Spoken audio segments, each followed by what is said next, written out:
that begins with my girlfriend cheating. Life is like a play, it all depends on acting. My girlfriend cheated on me, and it was actually a conspiracy. My girlfriend of 2 years cheated on me, and got pregnant with someone else's child. After 9 months, I ran away after the child was born. Chapter 001, The Video. Do you want to see your girlfriend being worked over by another man? I think anyone who hears that sentence would fly into a rage, maybe even swear loudly. And as an ordinary person, I'm no exception. UF King Psycho. But just after I said that, a low voice suddenly came from my phone. Add me on WeChat and you'll find out.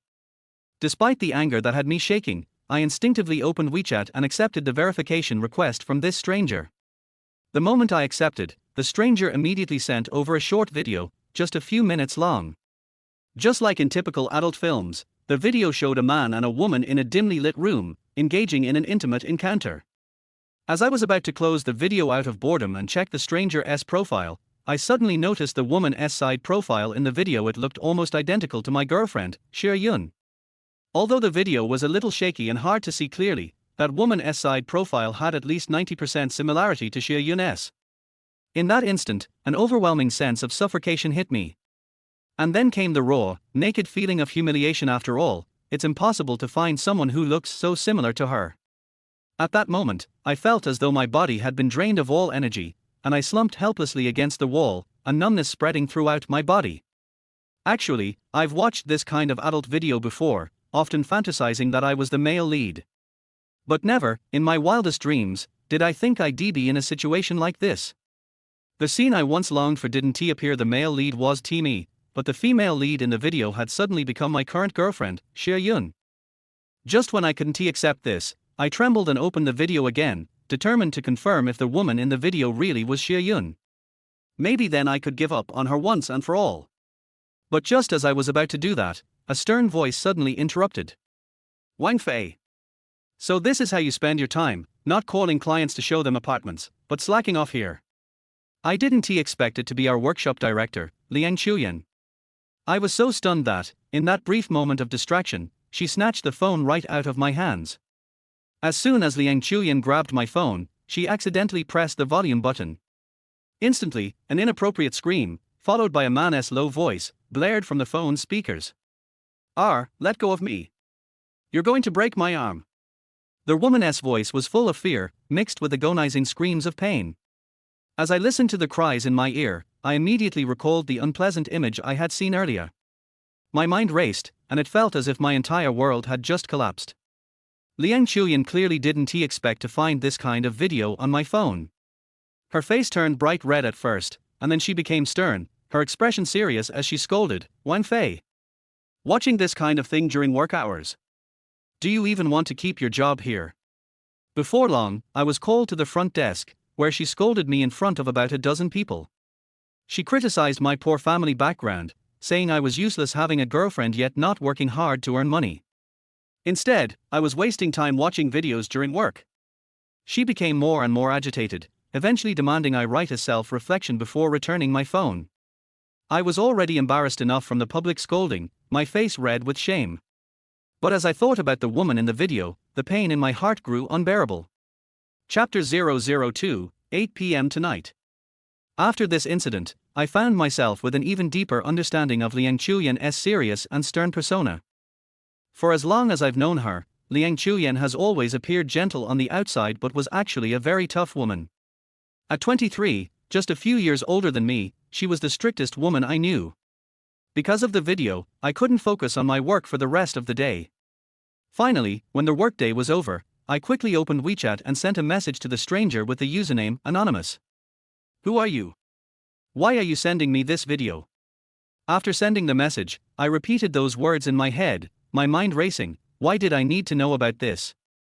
I kept thinking about the woman in the video, whose resemblance to Shir Yun was over 90%. I tried to suppress my anger and disbelief, then trembling, I sent a message to Shir Yun. Where are you? Haven't you come back from your business trip yet? After sending the message, I took a deep breath and waited for Shir Yun to reply, but instead, the anonymous person sent me another message. Don't worry about who I am, just know that I'm a good person. I looked at the message and let out a bitter laugh. I spoke to myself in frustration.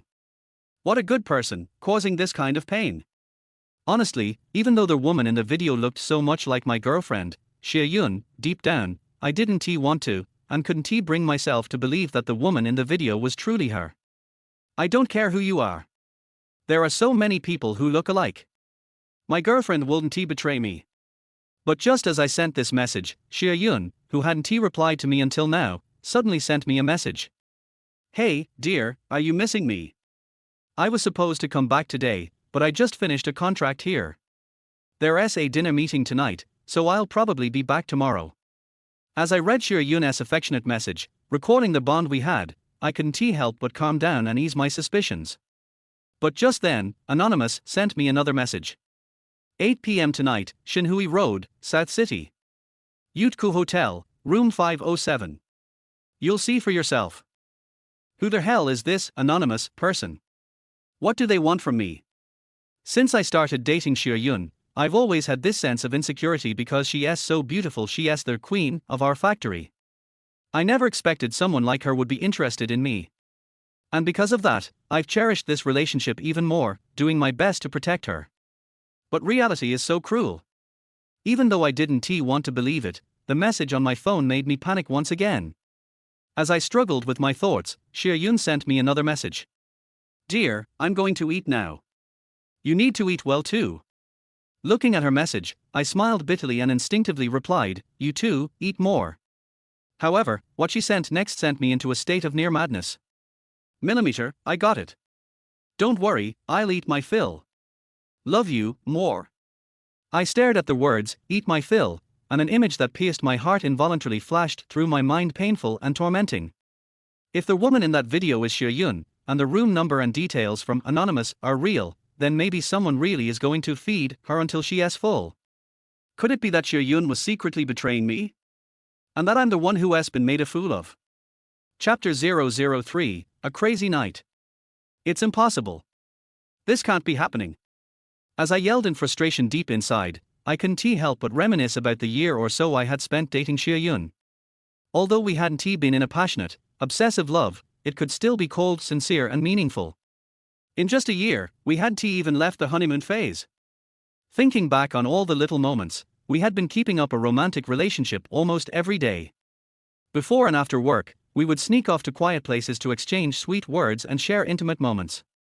Even during breaks, we were inseparable. Despite Xie Yun's insistence to maintain boundaries, I never believed she would betray me in such a way, especially not with some random man at a hotel. But I couldn't shake the image from that video. No matter how hard I tried to suppress the nagging doubt, it gnawed at me. I couldn't imagine Xie Yun doing this, especially after all the love we had shared. Determined to get to the bottom of this, I hesitated for a moment and dialed Xie Yun's phone number. But all I got was a series of beeping tones. The moment it went to voicemail, I felt like I had fallen into a bottomless pit. 7 o'clock.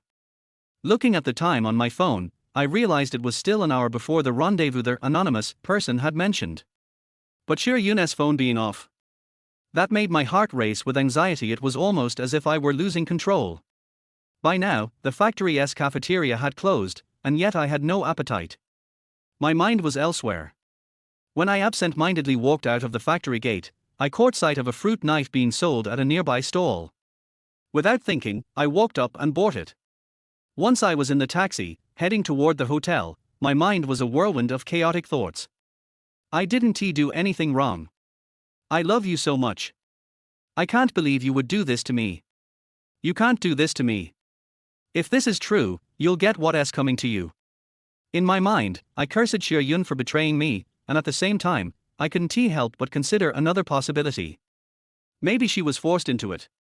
If some bastard really dares to take advantage of her, I swear I won't let him get away with it.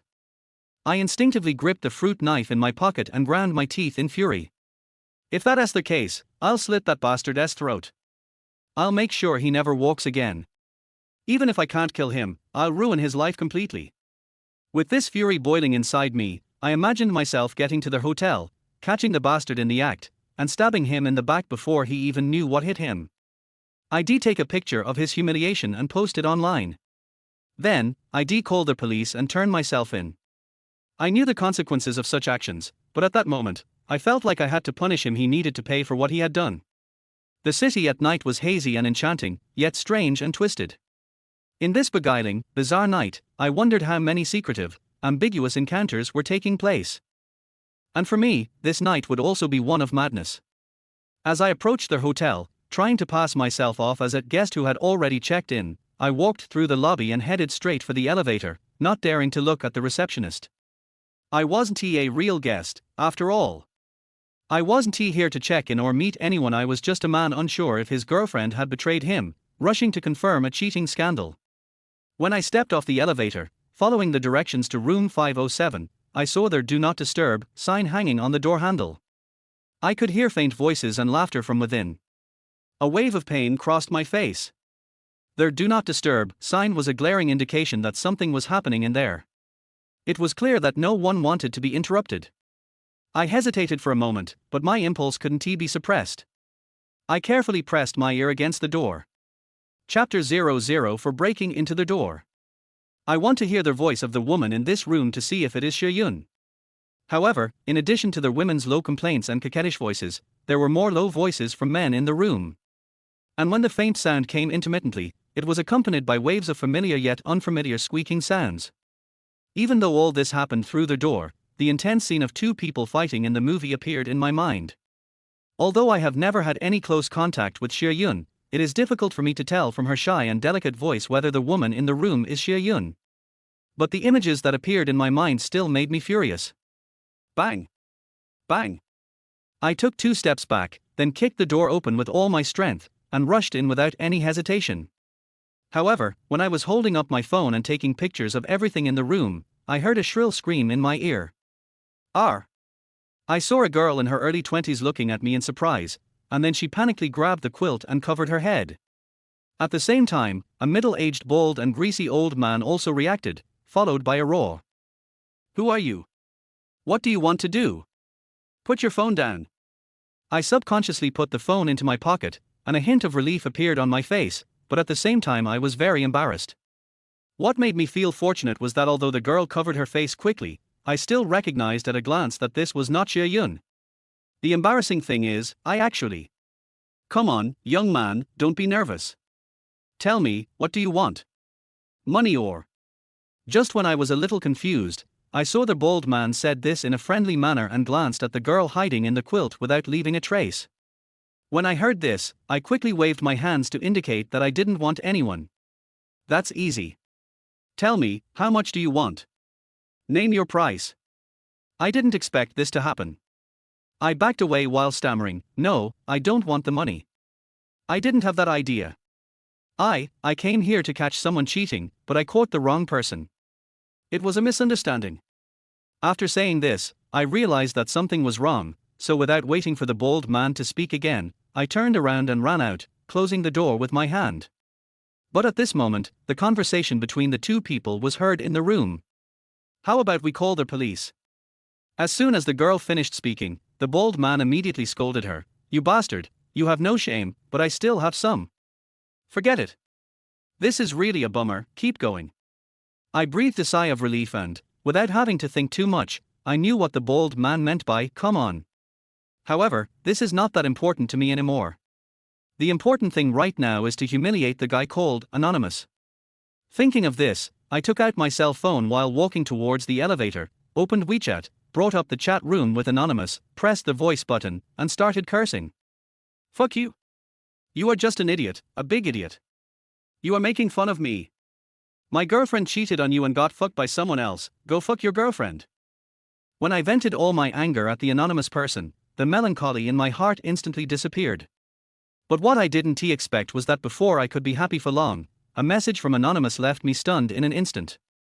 "Sorry, I just checked the message and accidentally sent it to the wrong room number, room 5017, look whose girlfriend is being attacked like crazy." The words "crazy" output instantly made my eyes bloodshot, and along with this invisible green hat being put on me, I was instantly crushed again. But when I looked at the room numbered 5017 not far from the elevator, I couldn't move. Chapter 0052 Two Men and One Woman. This series of changes made my mood go like a roller coaster. I felt relieved in an instant, and then fell into the abyss. This feeling of relief after being happy and the unexpected turn of events made it hard for me to accept it for a while. Although the person inside when I broke into the room just now was not Xie Yun, the situation also allowed me to slowly calm down. I have to admit that I was too impulsive before. Slowly, as I made up my mind, I also saw a "Do Not Disturb" sign on the door handle of room 5017. The disgusting scene of two people fighting in the room instantly appeared in my mind. But I still took a few deep breaths and tried to calm myself down. Then I looked around, and when I saw that no one was paying attention, I carefully put my ear to the door. But what I never expected was that I heard two men talking and laughing in the room. Whether to play or not, how to play, hurry up, it's so late, time is tight and the task is heavy, hurry up and do it. Har har, Mr. Gao is so elegant. I didn't expect that he likes this. But since this is the case, let's hurry up. The beautiful scenery and the good time really live up to the saying that a night of spring is worth 1,000 gold. To be honest, in the past, I had only seen scenes of two men and a woman fighting in movies. I had often heard about it in real life, but I had never seen it. Who would have thought that this scene is happening right next to me, through a door? I hate it, Mr. Wang. I don't want to play. How can three of us play? Besides, you are all veterans. I can't stand the torture and attack from the two of you. Suddenly, just as I was daydreaming, a voice came from my ear and instantly made me freeze in place. Because the owner of this voice is Xie Yun. It really is her. That nameless person didn't lie to me. But why did Xie Yun do this to me? When I let out a silent cry of pain from the depths of my heart, it was hard to believe that Xie Yun could be such a person. At the same time, Xie Yun's voice, which seemed to be a rejection but was actually a tactful agreement, was heard again in the room. It's okay to play, but Mr. Gao, you have to be kind to me. I'm still a novice and don't know anything. This is my first time playing this kind of thing. When I heard this, I almost exploded with anger, and a look of anger flashed across my face. Bitch! How dare you say such things? You can do such things, and you are still a virgin. Fuck you, virgin. Just as I was trying to control myself and convince myself that I must hold it in and wait until a real fight breaks out in the room before rushing in to catch them in the act, I could hear two men talking and laughing in the room. Okay, don't worry, I will definitely be gentle with you, let's get started now. In a short period of time, I listened to the conversation in the room and guessed who said this. It seemed to be the so-called Mr. Gao. Okay, Xie Yun, come on, once Boss Gao is done, it will be my turn. As I thought of this voice, I also remembered the Mr. Wang that Xie Yun often mentioned. And from Mr. Wang's words, I was more certain that Xie Yun was now in the same room with two men. This also reminded me of how Xie Yun deceived me when we talked on the phone before. She kept saying that she hadn't come back yet. I really didn't expect that she would do such a disgusting thing with two men in the room at the same time behind my back. R. Suddenly, Xie Yun's exclamation was heard from the room, followed by Xie Yun's delicate cry. Mr. Gao, what are you doing? No. I regret it. As soon as Xie Yun finished speaking, he instantly aroused Mr. Gao's opposition, followed by an unbearable voice. Regret? You've already played, what are you thinking about? I'm telling you, I'm being polite enough. If I didn't have sympathy for you, I would have left you no chance to even breathe. In this situation, even Mr. Wang echoed the voice with a hint of disgust. Xie Yun, this is your fault. We are in the same group, but isn't it obvious that you are letting Mr. Gao off? What's the point of regretting?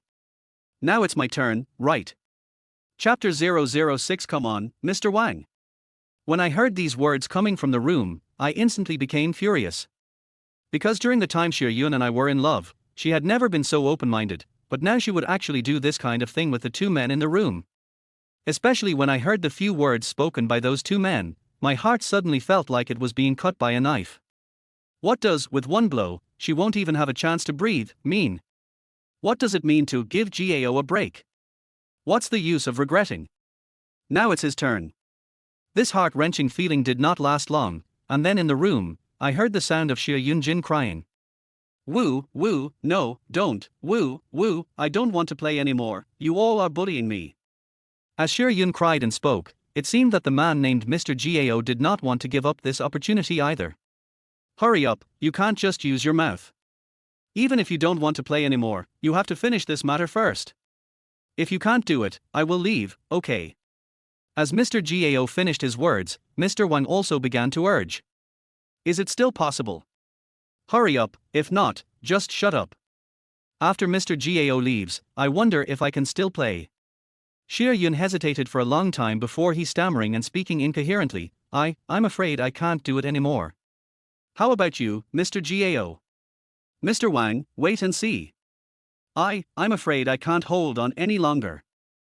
Hearing these words, I couldn't help but feel a sense of collapse as if the sky was falling.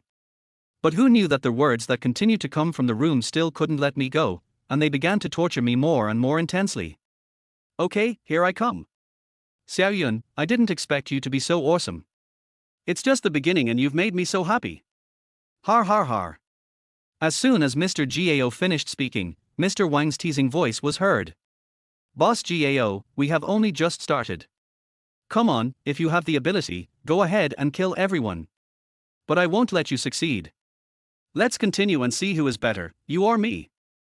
Facing the room, I heard the confrontation between two men.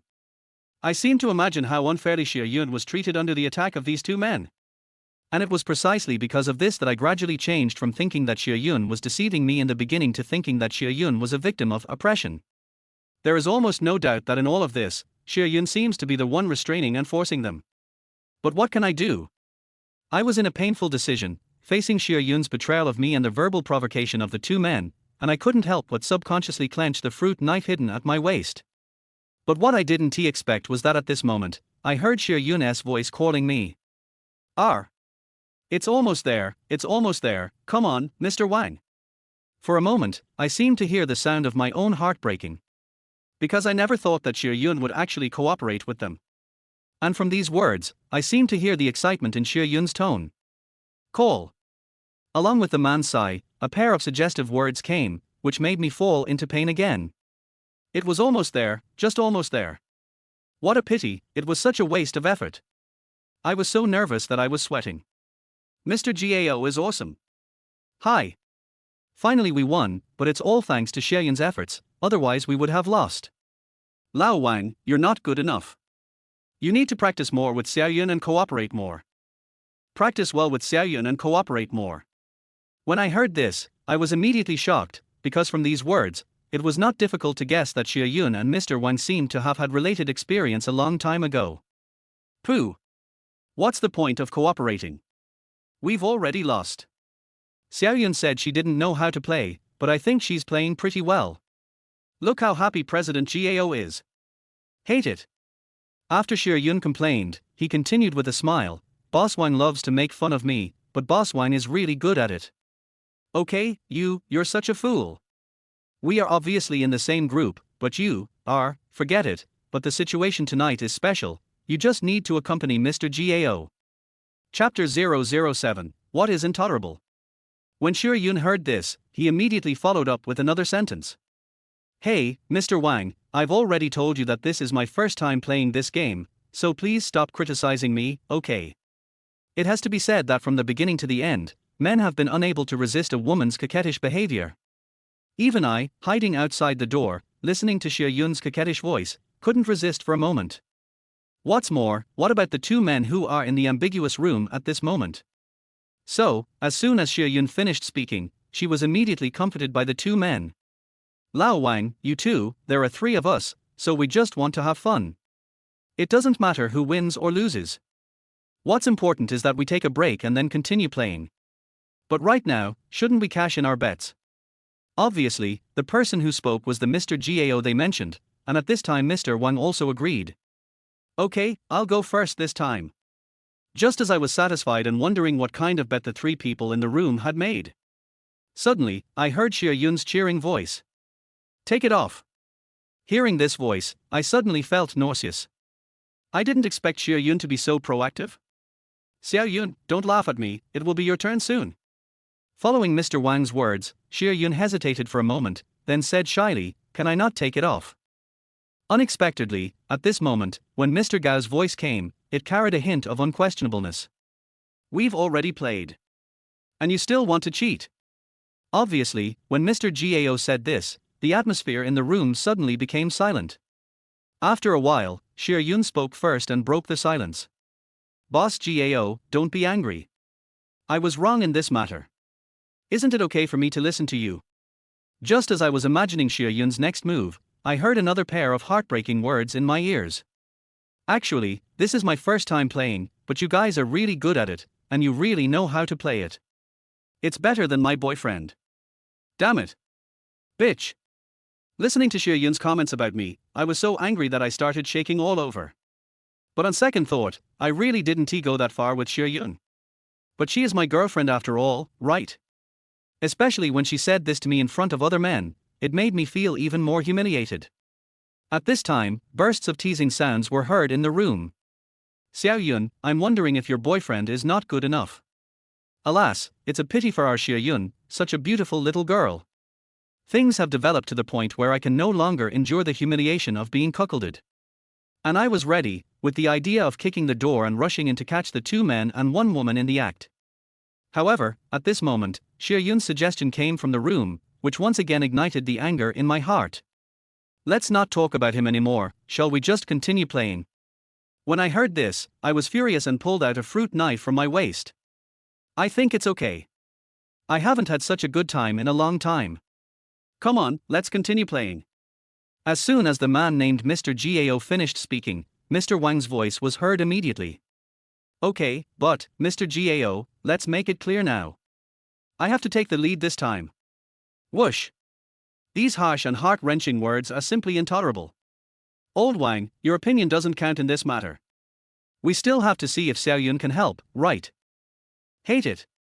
Humph. You just bully me.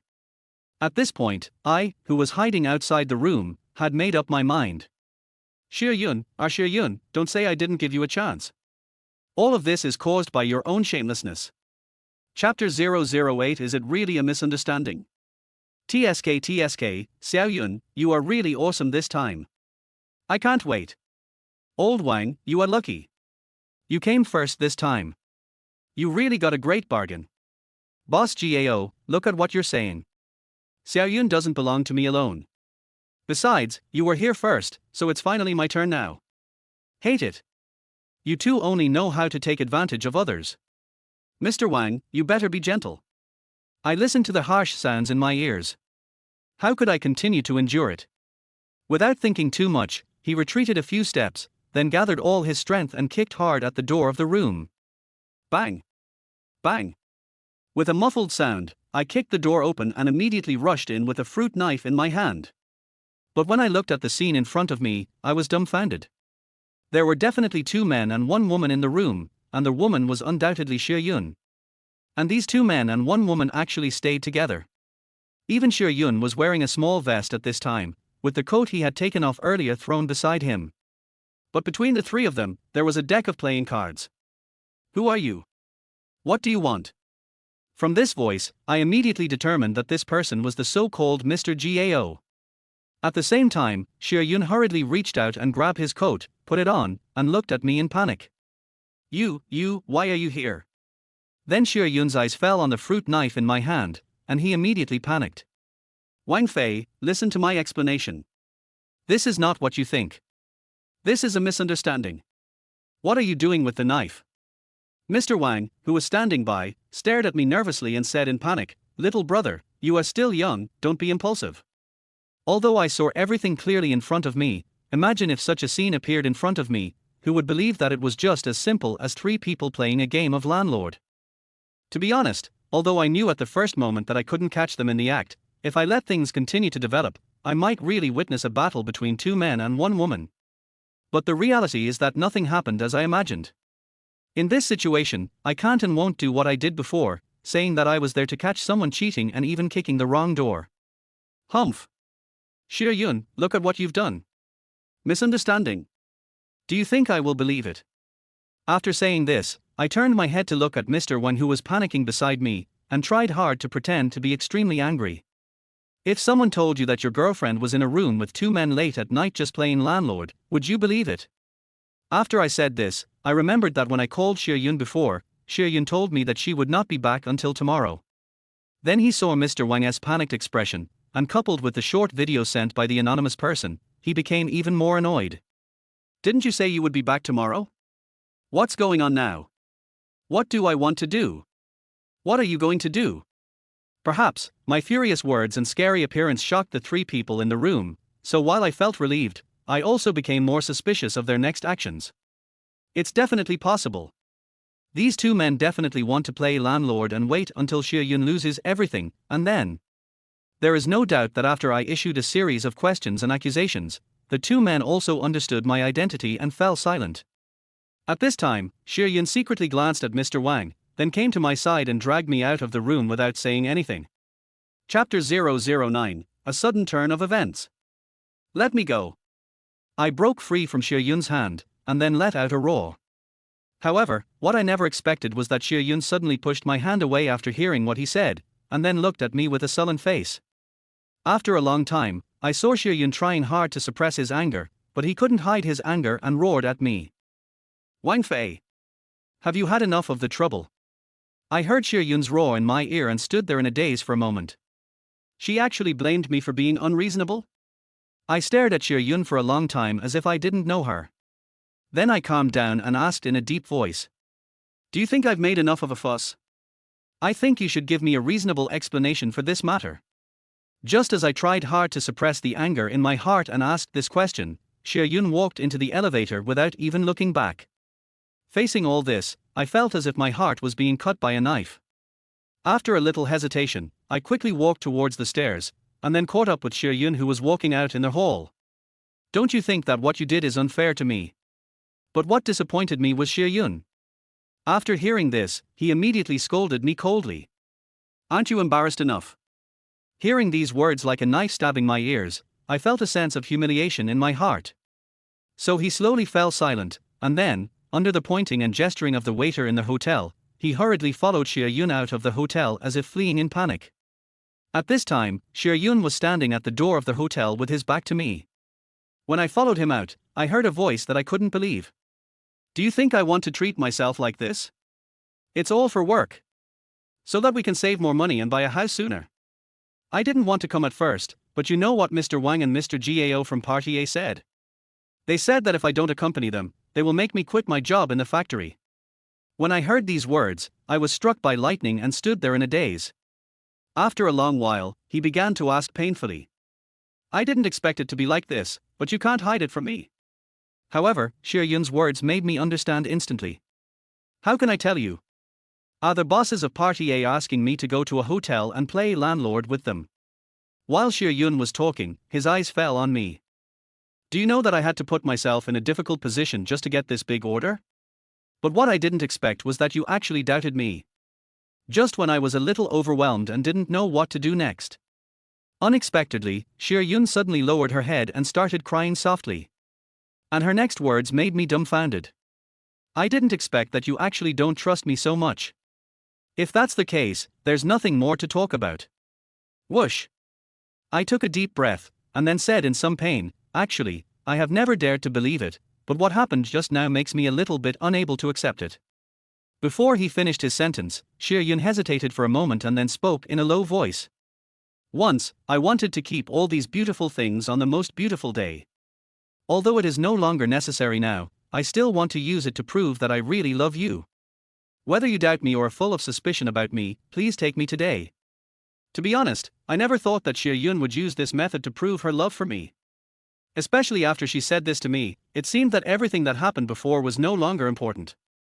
The important thing is that Xie Yun is now willing to use her body to prove that she has not done anything wrong to me, and to prove her love for me. And all of this was once so out of reach for me. Now it is within your reach. And this scene today is what I have always hoped for. Wang Fei, I love you, please take me. I want to be your woman. Chapter 010 Imperfect First Time. Half an hour later, in the rental house. Give it to me, I want you. Xie Yun's words suddenly shocked me. After all, she is very beautiful, with an oval face, willow-shaped eyebrows, a cherry mouth and big eyes. And this scene before my eyes is a luxury that I once longed for but could never get. Now, when I faced Xie Yun's request, a voice in my heart was shouting. Fool, what are you waiting for? Isn't this all what you want? Hurry up and get on. Are you still a man? There is no doubt that, accompanied by the cries from the depths of my heart, almost in an instant, I was lost in Xie Yun's tenderness. Immediately, he gasped and walked straight forward to hug Xie Yun in his arms. Although this seemed like a normal scene, I couldn't help but tremble all over. When a pair of hands were feeling Xie Yun's hot body, they didn't know where to put them. Just when I was feeling as if I was dreaming, I suddenly heard Xie Yun's soft voice in my ears. "Silly, are you going to hold me like this forever?" It is undeniable that when Xie Yun's soft whisper sounded in my ears, it instantly ignited the restlessness deep in my heart. That feeling was like a pile of dry firewood that was suddenly ignited by a spark, and then a foot-high flame was ignited, and then it was out of control. As Xie Yun ignited my passion, I suddenly lowered my head and kissed her. At this moment, Xie Yun gave me a feeling that was more enthusiastic and proactive than any time we had been intimate before. After a long time, I was no longer satisfied with this superficial intimacy, and subconsciously bent down and hugged Xie Yun. Xie Yun seemed to know what was going to happen next. A blush flashed across her face, and then she closed her spring-like eyes. "Wang Fei, I love you." A dreamlike sound directly made me fall into a state of madness. As I lowered my head to kiss Xie Yun, my whole body also produced a significant reaction. Although Xie Yun and I had been intimate with each other in the past, as she said, whenever I asked for further information, she always wanted to keep the best moment for the best day. Now, I finally don't have to endure it anymore, and Xie Yun's requests and cooperation give me infinite fascination. However, facing Xie Yun's initiative and as the situation developed step by step, I was somewhat dissatisfied with my performance, even a little embarrassed. After all, there is an old saying that a moment of spring night is worth 1,000 pieces of gold, but when I was facing the critical moment of this beautiful spring night, I only had an extremely short beauty. Of course, although all this is an imperfect experience for me, it is truly the most perfect beauty for both of us. After all, in that brief moment, I truly possessed Xie Yun, and from now on, I can proudly say that she is my woman. Just now. After a long time, when I thought back to that crazy but short-lived beautiful scene, I couldn't help but feel a little embarrassed about my performance. Unexpectedly, when I just started to stammer and hadn't said it clearly, Xie Yun looked at me tenderly and scratched the tip of my nose with his hand. "From now on, I belong to you, you have to treat me well." Chapter 011 A Hint of Doubt. I could see that Xie Yun didn't blame me for my poor performance just now. On the contrary, when she expressed her feelings to me in a sweet and gentle manner, I was so excited that I hugged her tightly in my arms. There is no doubt that Xie Yun's gentleness and kindness once again made me want to love her well. Unexpectedly, just as I was about to move, Xie Yun stopped me. "Honey, aren't you tired?" "I'm so tired, and I have to go on a business trip tomorrow." When I heard this, I immediately understood and stopped my actions, but I felt a little reluctant in my heart. After all, we had just started a real relationship, and I never thought that she would go on a business trip again. Actually, I don't want to go either, but when I think about the fact that we will be together for a long time, and we need money to buy a house of our own. When I listened to Xie Yun's plans for our future, I suddenly felt a little guilty towards her. While kissing her deeply, I also made up my mind that I must work hard in the future and make a lot of money, and I will never let her suffer with me.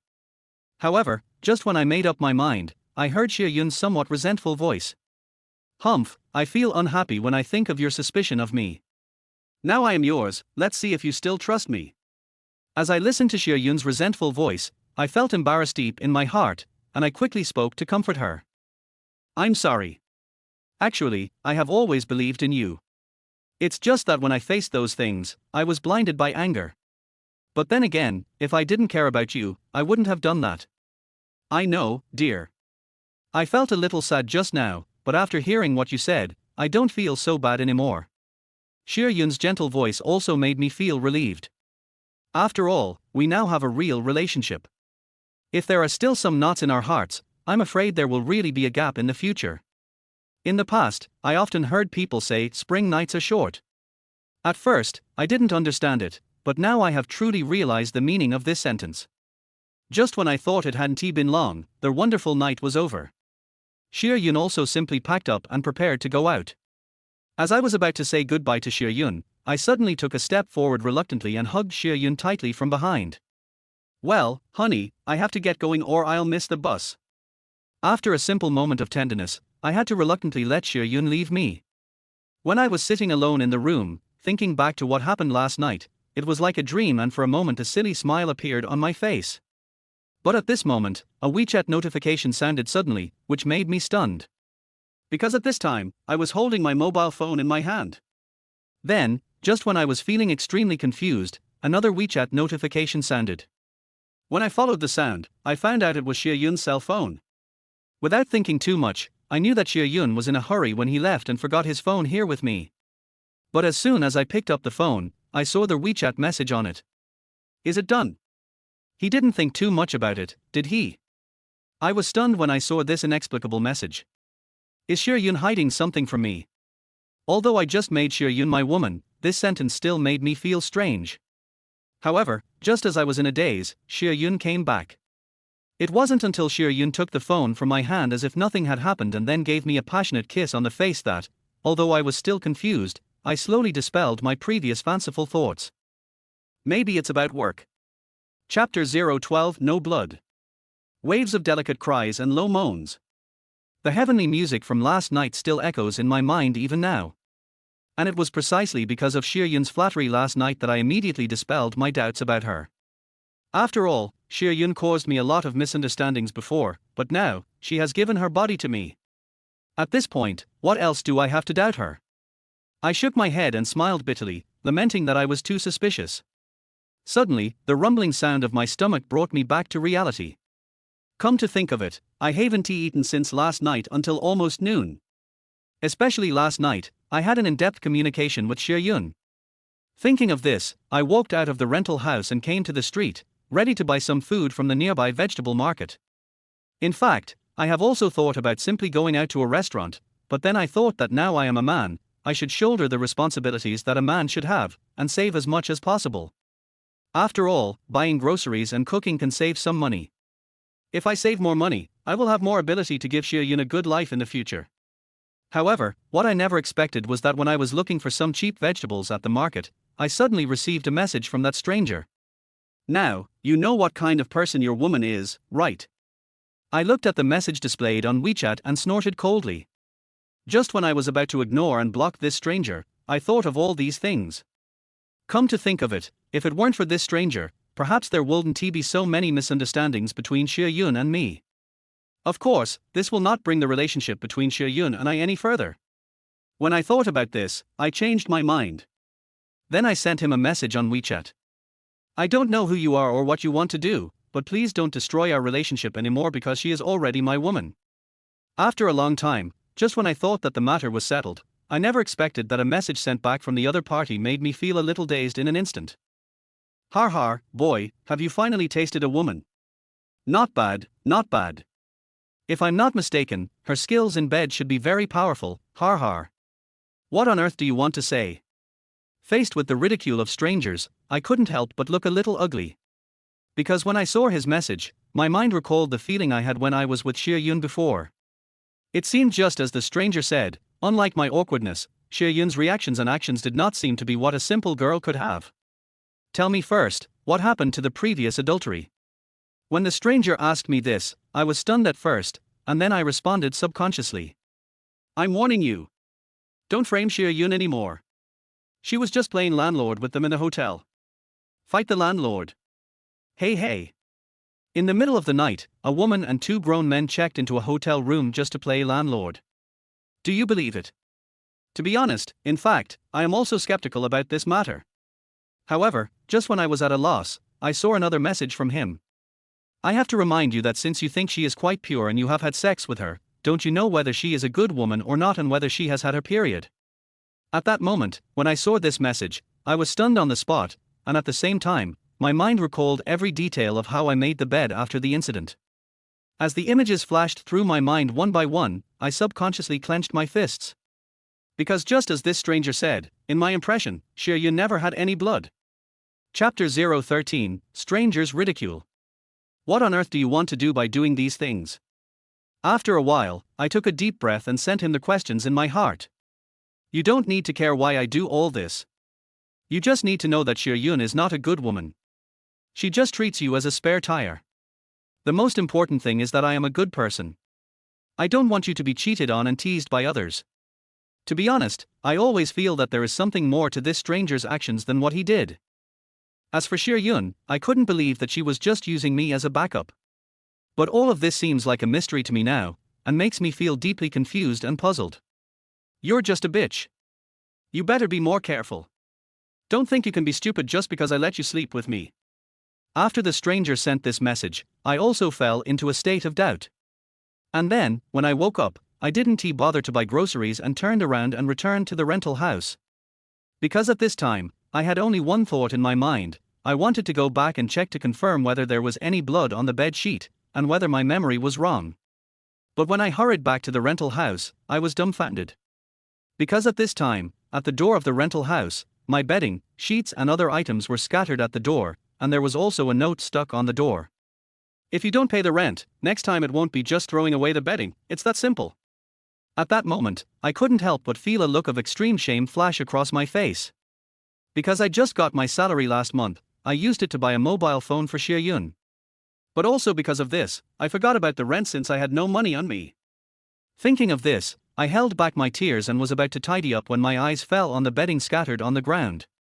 And when I subconsciously reached out to pick up the bed sheet, and checked it over and over again, I let out a dry laugh with a dead heart. What a bullshit, Beauty, what about saving the best for? I reached out and tore my hair in a frenzy, muttering to myself subconsciously, liar, they are all liars, why do you treat me like this? At this moment, Xie Yun also sent me a message. I used to like sports more, maybe that's why I gave you my body, and you still doubt me. I looked at the questions I had sent her when I came back from the vegetable market, then my eyes fell on her reply and I immediately gave a bitter smile. Wang Fei, I never thought you were this kind of person. Do you want to deny it? You scumbag. I really misjudged you. I didn't expect this situation to happen, so I quickly explained it, but the message I sent was rejected by Xie Yun. Yunjur has enabled friend verification. You are not her friend yet. Please send a friend verification request first. You can chat only after the other party passes the verification. Please send a friend verification. When I saw the prompt on WeChat, I was stunned for a moment. So I quickly sent a message saying, I'm sorry, please let me explain, but after waiting for a long time I still couldn't pass Xie Yun's friend verification. Faced with Xie Yun's determination, I felt a little regretful and angry. First he regretted how he could be so foolish, and then he became very angry at Xie Yun's determination. Especially considering that I haven't eaten yet in order to save some money. Then he was kicked out of the rental house, and for a moment he felt that her ruthlessness was not worth it. As night fell, I found a small stall to sit down, ordered a simple fried pancake, and then ordered a few bottles of beer. After the meal, I didn't feel full. Especially after Xie Yun's ruthlessness, I felt more and more aggrieved in my heart. Before I knew it, there were 7 or 8 beer bottles piled under the small dining table in front of me. Chapter 014 Handsome Guy, do you want to stay here? The stimulation of alcohol made me feel hot all over my body. Although I had been kicked out of the rental house, I still subconsciously walked towards the rental house. To get back to the rental house, you have to pass through a small alley. In fact, I knew early in the morning that in this small alley, those houses on the roadside were full of fake shops disguised as massage and barber shops. After all, I have lived here for some time. But in the past, I didn't feel much, but now because I drank a lot of wine, I started to observe it subconsciously without realizing it. Hey, little brother, come and sit down. How about a place to stay? The sudden shout in my ear made me stop subconsciously. But when I saw that the people who said this were 2 middle-aged ladies sitting and chatting at the edge of the alley, I instantly lost interest. However, just as I quickened my pace to leave, a mysterious and tempting voice came to my ears again. Hey, don't go. I'll find you a little sister. There are all kinds of girls. To be honest, I am deeply skeptical of what these aunts say. Maybe it's because I subconsciously observed the situation here for the first time. I didn't even have the courage to respond, so I quickly quickened my pace and walked forward. Wait, 100 yuan, come on, I'll find you a girl for 100 yuan. When I heard this call, I was stunned and also a little surprised. Only 100 yuan. Well, but what would this 100 yuan look like? With this question in mind, I don't know how many similar shouts I heard along the way, but I still didn't stop. I was at a loss and continued to walk aimlessly in this remote red light district of the city. This remote red light district is only 2 stops away from my rental house. Under all the temptations of words, it is undeniable that although I have the idea in my mind, I don't have the courage. It seems that my current mentality also confirms what people used to say, that I have the desire to steal but not the courage to do so. Just as I was about to walk out of this slightly remote red light district, a sudden shout made me subconsciously stop. "Brother, come in and sit for a while."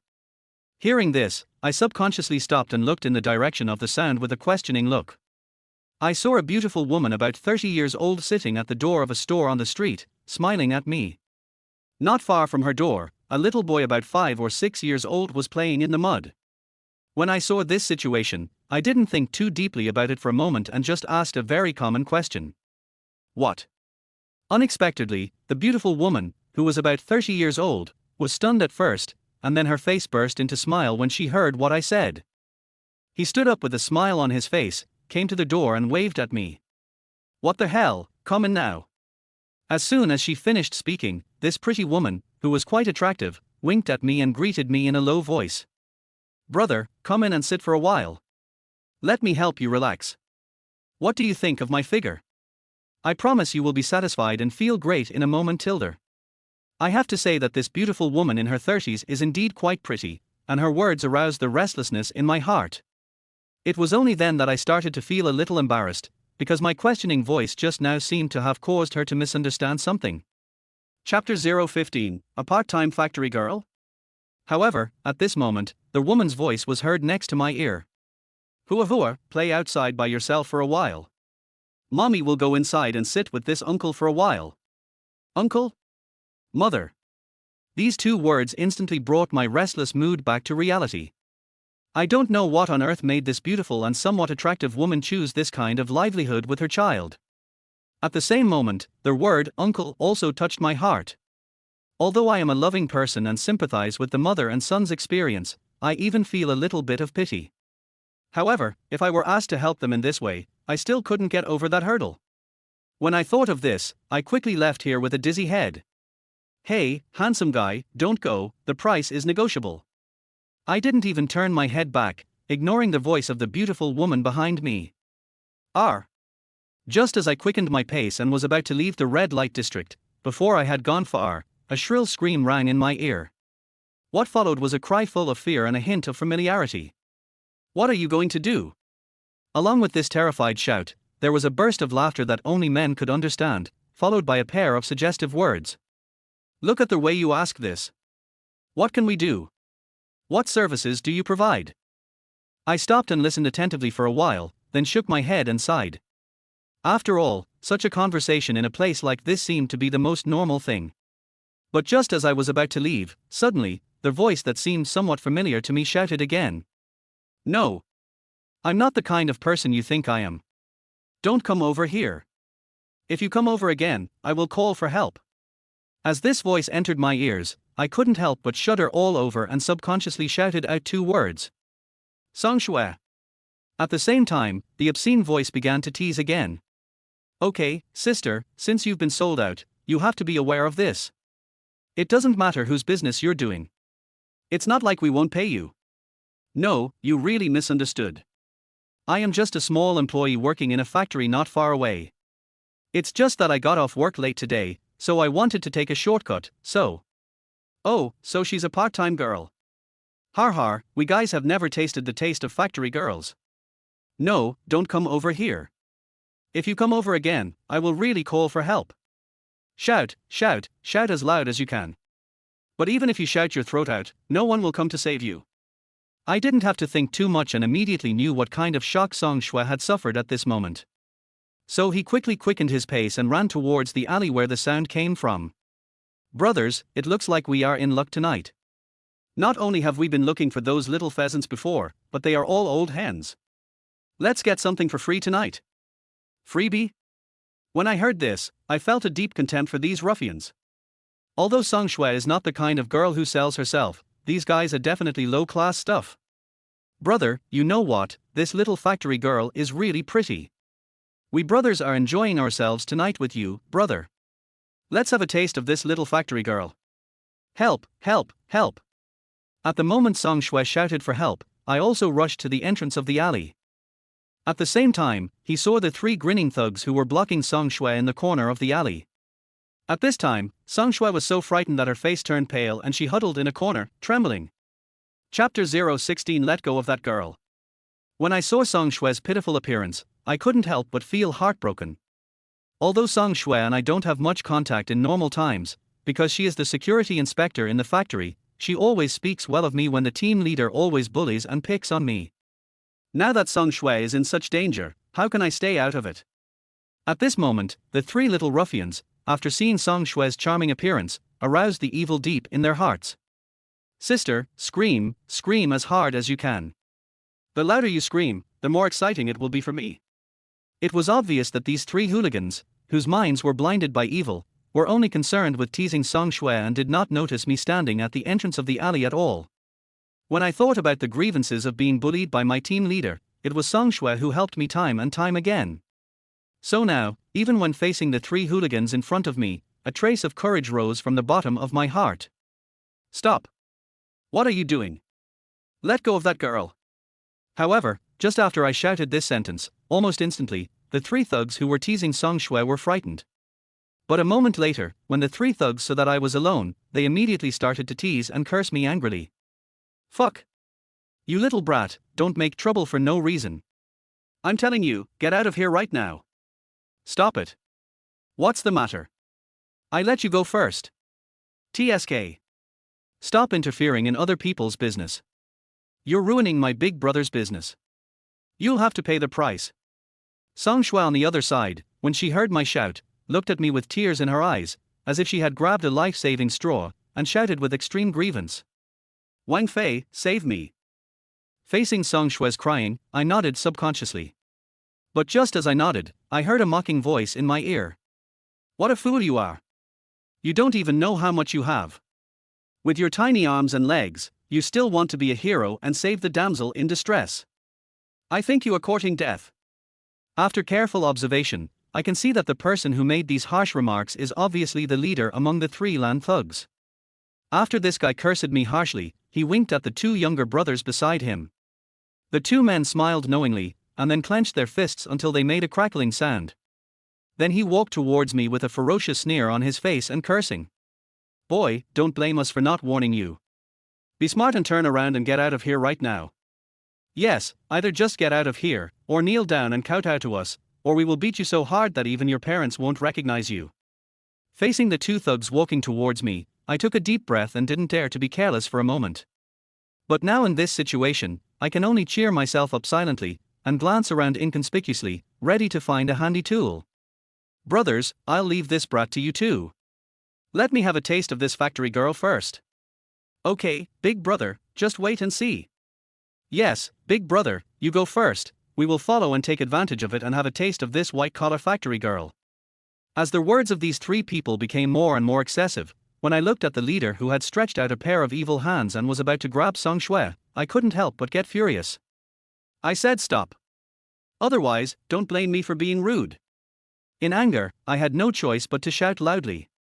Did you hear that, third brother? How dare this kid yell at us, and be so rude? What a joke! Go ahead, beat him to death. As soon as I finished speaking, I saw one of the thugs rushing towards me with his fists waved. Now that things have come to this, I can only grit my teeth, steel myself, and prepare to face the fist swung by this thug. Although I have never been in a fight, I have been bullied by others many times because I was beaten up by them occasionally. So this kind of fighting style where people just start swinging their fists is something they are very familiar with. At that moment, when I saw this thug waving his fist and about to punch me in the face, I didn't dodge or evade. I subconsciously raised my leg and kicked him hard in the stomach. It was obvious that the thug did not expect that I would dare to attack him in front of the three of them. Especially the first thug who rushed towards me, he didn't expect that I would suddenly kick him. In the blink of an eye, when he reacted, it was too late to dodge and he was kicked away by me. Another thug standing nearby was stunned for a moment, then cursed and rushed towards me. Faced with this situation, I subconsciously dodged to the side, then bent down and reached out to pick up a brick on the ground. The thug didn't expect that he would miss the target at once. He cursed at me and was about to pounce on me again. But at this time I had already bent down to pick up the brick. Seeing him rushing towards me again, I didn't say a word, swung my arm and hit him hard on the head with the brick. The angle of the brick I threw at him was fierce and tricky. If it had hit him on the head, he would have definitely died. This thug obviously didn't expect that I would be so ruthless. He screamed and quickly turned his body to the side. But no matter how quick his reaction was, he couldn't avoid the brick in my hand. With a muffled groan, the thug dodged the hit on the head, but the brick in my hand still hit him hard on the shoulder.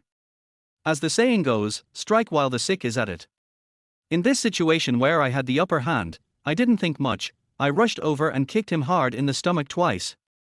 Unexpectedly, at this moment, Song Shue's scream suddenly sounded in my ear. "Wang Fei, be careful." Hearing this, I turned around and noticed a fist getting bigger and bigger in front of my eyes. Bang!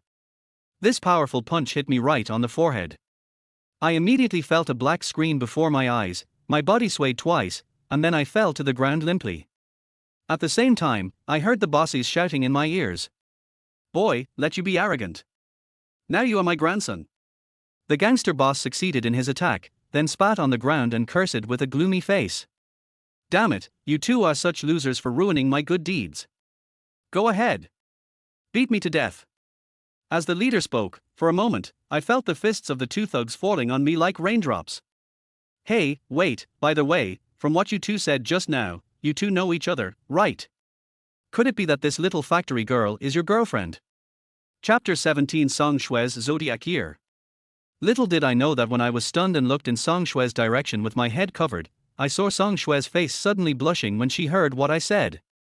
To be honest, at that moment, I didn't know what happened. I just shouted out like that for some unknown reason. "Let her go, or you can kill me." But who would have thought that just as I finished saying this, I heard a voice beside me that was so arrogant that it made me want to tear my eyes out. "Beat you to death? That's too easy for you, a stinky boy. Today I'll let you see how your girlfriend makes moaning noises under me. TSK, look at this small figure, look at this little hill, it's quite powerful, just like a small steamed bun. Oh, especially that little slender waist, it's just too awesome. It's much better than those little pheasants that cost $100. As the leader uttered foul language, Song Shue was frightened and began to cry and beg. "Please let us go. Do you want money? I have money, can I give you money? Please let us go. I beg you." To be honest, when I heard Song Shue's aggrieved cry and pitiful plea for mercy, I instantly felt a painful feeling as if my heart was being cut by a knife. Although, despite, there is no relationship between Song Shue and I don't want her, who once did me a favor, to be insulted by hooligans. Faced with this situation, I hated myself even more for not being able to protect her at this moment. I clenched my fists unconsciously until my fingernails dug into my palms, but I didn't feel any pain. "Stare? You dare to stare at me, you little brat? What are you staring at? Are you dissatisfied?" I was just about to stand up when a little thug next to me kicked me hard. Then I fell to the ground, holding my stomach in pain. At the same time, Song Shue's distressed voice begging for mercy was heard not far away. "Please stop beating him, let him go, I will listen to you." At that moment, when I heard Song Shue actually say that she wanted to give up herself for me, I suddenly went crazy and let out a roar. "Don't want." But what greeted my shout was a hard kick from the thug next to me. Perhaps it was because of Song Shue's words that instantly aroused the courage deep in my heart. I suddenly hugged the thug next to me to block his fierce kick, and then used all my strength to flip him to the ground. Then, as if she had gone mad, she suddenly jumped on him and pressed the thug under her with her legs. He swung his fist and punched him wildly with a fierce look on his face. "Fuck you, I let you bully me, I let you bully me, I will kill you, I will beat you to death." The other thug never expected that I would explode with such anger. He was stunned for a moment, then kicked me hard on the back, and then hugged me tightly. But at this time, I was like a madman. I struggled desperately at first, and when I felt that I couldn't break free from this thug's restraints, I lowered my head and bit the thug's arm hard. "Oh, fuck. It hurts so much, it hurts me so much, I'm telling you to let go. Let go. You're a fucking dog." I took advantage of the critical moment when the thug's arm was hurt by my bite and felt that my body could move a little. I turned around suddenly and hit him hard on the jaw with my elbow. Bang! The thug couldn't withstand the fierce elbow strike and fell to the ground in an instant. Just as I stood up, I heard the smug laughter of the leader not far away. "Hey! It's still red. Girl, this is your zodiac year. Hearing this, I grabbed the brick on the ground without saying a word, gritted my teeth and rushed towards Song Shue's direction. At this time, the leader was bullying the crying Song Shue, and his evil hands were constantly tearing her. The scene before me made me extremely angry. As soon as I saw the short skirt you were wearing, I knew you were a little slut. Come on, today I'm going to let you experience what it's like to be in heaven. When I heard these words, I rushed over, grabbed the man's neck, and then smashed him hard on the head with a brick. Bang! Along with that, the brick hit the leader's head hard, and the brick in my hand also cracked. After feeling the pain, he rolled to the side, covered his head tightly with both hands, and wailed continuously. Seeing this, the saying, "strike him while he's ill," came to my mind. Especially what he did to Song Shue made me very angry. Even though I broke the brick in my hand, I still couldn't get rid of the anger in my heart. He simply rushed forward and kicked the gangster leader who was wailing on the ground with his hands covering his head. Wang Fei, stop it now, or someone might get killed. Suddenly, I heard Song Shue's crying in my ears. It was because of Song Shue's reminder that I woke up. Otherwise, someone might have died. But when I thought about everything this gangster had done, I was still very angry. I walked up to him and slapped him twice, then turned around and looked in the direction of Song Shue. But when my eyes fell on Song Shue, I couldn't help but feel my face getting hot. Because at this moment, Song Shue had a red belt hanging on her ankle that she would only wear during her zodiac year. There is no doubt that when Song Shue saw that my face was a little red, she seemed to realize something in an instant, and immediately lowered her head and said something in a low voice. It's better to have less trouble than more. Let's go quickly. I nodded, then turned my head away and said awkwardly, You should pack up quickly, let's go now. Just a moment later, I heard Song Shue's voice in my ears. Well, I've packed up here, but I don't have the strength to stand up. How about you help me up? Hearing this, I quickly came to Song Shue's side without saying a word, put her arm on my shoulder, and then helped Song Shue walk towards the exit of the alley. However, because of this, he inevitably came into contact with her body, and his nose could smell the faint fragrance from her body. And I could clearly feel the slight tremor coming from Song Shue's body when my hands were on her. Want to leave? You slapped me in the face, and you still want to leave? Suddenly, I heard a fierce voice in my ear. I realized that something was wrong and turned my head away subconsciously. I saw the gangster leader who had been knocked to the ground by me when I turned around, now staring at me fiercely, and in his hand there was obviously a dagger shining with cold light. If you don't want to die, just give it to me and stand there obediently. Chapter 018, Moths to Flame. You two are such losers that you can't even handle this brat. The thug leader first used the dagger in his hand to intimidate Song Shue and me, then turned around and cursed at the two thugs standing at the exit of the alley not far away. Because of the threat from the gleaming dagger in the gangster's hand, I also felt Song Shue trembling slightly. In response, I could only hold her little hand tightly.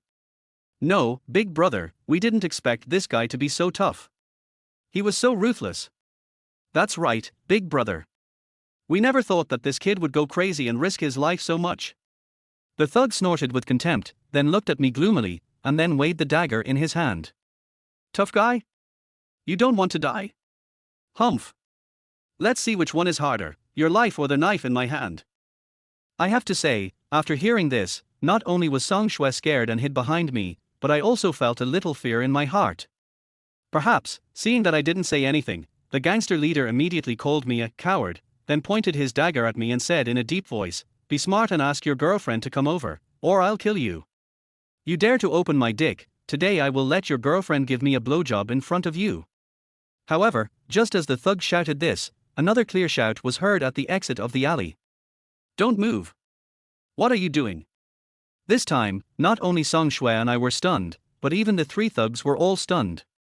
I don't know when, but at the entrance of this small alley, there was a tall and graceful woman standing. Speak up. What are you doing? As the woman's voice rang out again, the thug leader, who had a puzzled look on his face just now, suddenly grinned and shouted at the two thugs standing at the exit of the alley. Brothers, we three have suffered a great loss tonight. Now here comes another ignorant little girl. Brother, what do you mean? You're fucking stupid, don't you understand what Big Brother is saying? That little factory girl is for Big Brother to enjoy, and this little girl will naturally be ours. Song Shue and I listened to the conversation between the three thugs and were wondering how to escape, but we didn't expect that the woman would fall into their trap. Oh, I see. So you guys want to do that? I thought it was no big deal. Come, yes, you, come here, I'll show you something good. Along with the girl, a crisp voice. One of the hooligans was stunned for a moment, then pointed at his nose, and then said to another hooligans beside him, "Second brother, this little girl asked me to come over, so I will." After saying this, the little thug rushed towards the woman impatiently. There is no doubt that this sudden scene instantly attracted the attention and curiosity of the gangster. Oh hey, it looks like this little girl is more powerful. As the thug pounced on the woman's laughter was heard. Stop, don't be impatient, come and see what this is. Grass. Oh shit. The sudden shouts immediately aroused the doubts of another thug. Old third, what the hell are you yelling about? Is it really that exciting? However, at this time, the woman continued to laugh and tease, that's right. It's really exciting. Why don't you come over too? This one sentence immediately made the thug itchy heart, and he turned around and shouted excitedly to the thug leader standing next to me and Song Shui. Oh my god. Big brother, there is such a good thing. I won't be polite, brother. As soon as he finished speaking, the thug ran over excitedly like a moth to a flame. And it was precisely because of that woman's enthusiasm and boldness that the gangster next to me and Song Shui became a little impatient. Hey kid, see how sensible that girl is. Hurry up and get your girlfriend over here, or I'll make you bleed. Upon hearing this, Song Shui was so frightened that her whole body began to tremble. Even her little hand, which I was holding tightly, became a little cold. Don't worry, I won't let him do anything to you. Just as I finished comforting Song Shui, I heard shouts from not far away.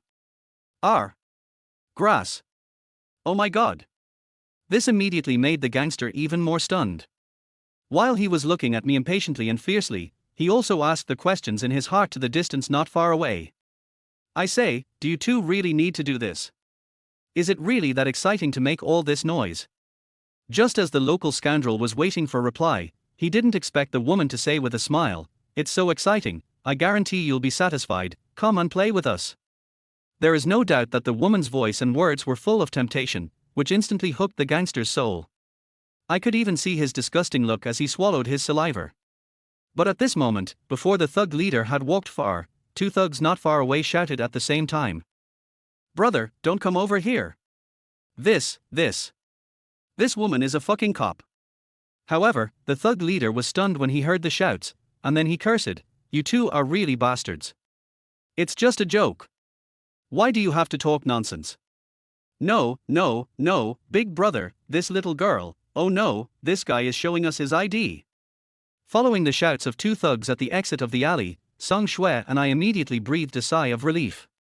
But what I never expected was that after the thug was stunned, he immediately rushed towards me, holding the dagger in his hand against my neck while roaring loudly. Fuck. This is so damn unlucky, let my brother go quickly, or I will kill him. This sudden change first startled Song Shui, and then she heard the woman not far away snort coldly. I think you are tired of living. Do you know what you are doing? You molested a woman and took a hostage. Your crime is even more serious. I never thought that at this moment, I would become a hostage.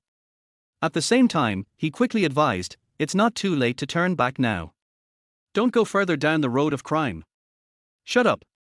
The thug was so panicked at this time that his hand holding the dagger began to tremble. Put down the knife, come back with me, and go through the formalities. It's not a big deal. If you continue to be stubborn, you should know the consequences. As the woman's voice got closer, I could see her face clearly. She was tall and had a beautiful face, and her identity made her look even more aloof. The thug, intimidated by her, slowly let go of me, and even threw the knife across the alley wall with a shaking hand, and then begged for mercy. Well, I was just confused for a moment, please be lenient. Whoosh! Only then did I breathe a sigh of relief. After all, the sudden change before was really too dramatic. HMPH, you're smart. Follow me and go back to follow the procedures. But I never thought that at this moment, when I was about to go over to calm Song Shui down, I heard a cry out of the blue. Wang Fei, be careful. When I reacted and turned around, everything went dark in front of my eyes. A half brick that kept getting bigger in front of my eyes hit me directly on the forehead. Chapter 019 Visual Impact. Pain. Oops. You hurt me. In a daze, when I heard this cry that sounded almost like crying in my ear, I subconsciously used more strength. At the same time, the splitting headache couldn't make me forget the resentment and humiliation in my heart. Why, I've been so devoted to you, but you're so unrestrained. Wang Fei, please let go. You're hurting me. In an instant, a pleasant yet extremely familiar voice made me stunned, and then my mind became much clearer. As I slowly opened my eyes, the scene of questioning Xie Yun that I had imagined in my mind disappeared without a trace. At this moment, I also smelled a unique faint fragrance coming from the girl. It's not Xie Yun. Then who is this person? When I turned my head with doubts and endured the dizziness, I found that the person next to me was Song Shui, the beautiful security inspector in the factory. At this time, she was breathing heavily and supported me on her shoulders. When I felt the soft and boneless touch of Song Shui's body, I subconsciously loosened my hand that was tightly holding her arm. But at that moment, I felt a tingling sensation as if I was being electrocuted, which instantly gave me a palpitation. For a moment, I didn't even feel my face getting red and hot. How did you? Before I could finish my question, Song Shui responded softly, you were knocked unconscious by that thug. Thanks to that beautiful policewoman, we are safe now. Next, Song Shui didn't need to say much, and I slowly recalled it. Obviously, because of the previous experience, after I was knocked unconscious by the thug leader, it was Song Shui and the beautiful policewoman who handled the aftermath. How do you feel? Let me take you to the hospital. Song Shui's question caused a ripple in my heart. After all, even when I was unconscious just now, what I was thinking about in my mind was Xie Yun's ruthlessness towards me. Forget it, it's just a minor injury, I'll go back first. I was at a loss for words when I was halfway through my words. I didn't know where to go next. After all, even I felt a little embarrassed when I talked about this. You can't tell Song Shui that I was kicked out of the rental house by the landlord and now I'm homeless, right? You can't just go back the same way and find a small massage room to spend the night there. When Song Shui saw that I didn't continue speaking, she hesitated for a moment, then said something in a low voice with a red face. It's so late, where are you going? This place is not far from where I live. You got injured because of me, so why don't you stay at my place for a night? No, I have something else to do. I need to go. Before I could finish my words, I smiled bitterly and sighed, forget it. I'm afraid it's inconvenient. I'd better find a place to spend the night. Song Shui was obviously very innocent, and she didn't think too much about my change, but smiled and said, it's okay, after all, we are colleagues. Besides, if it weren't for you tonight, I would have been bullied by them. Her words warmed my heart, but I also remembered what the gangster boss had done. It was too late now, and I was afraid that something might happen to her, so I nodded and agreed. Are you really okay with the wound on your head? Song Shui was still a little worried. Listening to Song Shui's question, I subconsciously touched my head and said with a wry smile, it's probably just a mild concussion. It's okay. Just take a rest. When Song Shui heard this, she didn't say anything more. Instead, she supported me and quickened my pace. But when I arrived at her door with her support, I hesitated. Song Shui seemed to see my concerns and said with a smile, come in, I live alone at home. In fact, when we first entered the community, I was a little shocked. Because this community is not far from our factory and not far from my rental house, but the housing prices are not affordable for ordinary families. It was not until I entered the house that I realized that Song Shui's family conditions were far better than they seemed. She had all kinds of exquisite furniture, and she lived alone in a large house with 2 bedrooms and a living room. I have to say that when I first entered the room, I felt a little restrained. It was only with the support of Song Shui that I was able to sit on the soft sofa. However, perhaps because of what happened before, neither of us said much for a while, and the atmosphere became a little awkward. After a long time, Song Shui looked at my restrained appearance, suddenly smiled softly, and then whispered to me to get up. Go take a shower first, and I'll apply some medicine on you later. Otherwise, if you get infected. I hesitated for a moment, but still reached out to take the clothes she handed to me from the room, and then went to the bathroom. As the hot water fell, I closed my eyes and thought about everything that happened today. It felt like a dream. Almost everything, ever since that stranger appeared, I started to become unlucky. No matter what, I have to find out whether Xie Yun cheated on me behind my back, and whether she didn't have her period because of too much exercise. And what does that stranger want to do? After that, when I put on the clothes Song Shui prepared for me and came to the living room, Song Shui looked me up and down as if she didn't know me, and then she covered her mouth in surprise. Wow, Wang Fei, I didn't expect you to be so handsome. I smiled sheepishly and said, indeed, after all, clothes make the man, and I'm pretty good looking. Song Shui broke into a laugh and said, hee hee, I didn't expect you to be so shameless. Just when I was feeling a little embarrassed, I heard Song Shui whisper, come and sit down. I'll help you apply some medicine. But when I sat down obediently and let Song Shui wipe the wound on my head, I felt a little uneasy. Because she was standing in front of me at that time, and the tip of my nose was less than a foot away from her. But the visual impact of being so close and the seemingly unreachable mountain made me feel suffocated and oppressed. At this moment, the vulgar words of the gangster leader also echoed in my mind. TSK, look at this little figure, this little hill is quite impressive, just like a small steamed bun. Oh, especially that little slender waist, it's just too impressive. No wonder those three thugs blocked Song Shui in the alley. I think it was mainly because Song Shui was too outstanding. When I swallowed my saliva subconsciously and stared at it, Song Shui seemed to have sensed something strange.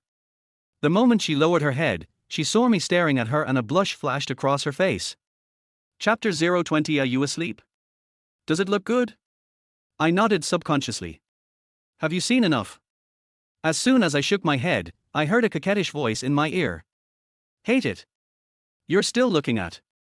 As Song Shui complained, my face turned red and I quickly turned my head away. At this time, Song Shui also helped me deal with the wound on my head. You take a rest. I'm going to take a shower first. When I saw Song Shui blushing and walking quickly into the bathroom, I discovered that the glass door of the bathroom was actually translucent. At this time, Song Xueqian's figure also appeared through the glass door. Although we were both young and looked very immature, girls always develop earlier than boys. Although Song Shui was also very immature at this time, her figure was already well proportioned. Completely unaware of the pain, I felt as if I was appreciating a beautiful landscape painting. The first thing you see is the unreachable mountain, followed by the flat plain, and then, especially when I looked at those two legs that were no longer than Liang Chuyan's, a feeling of heat rose in my heart.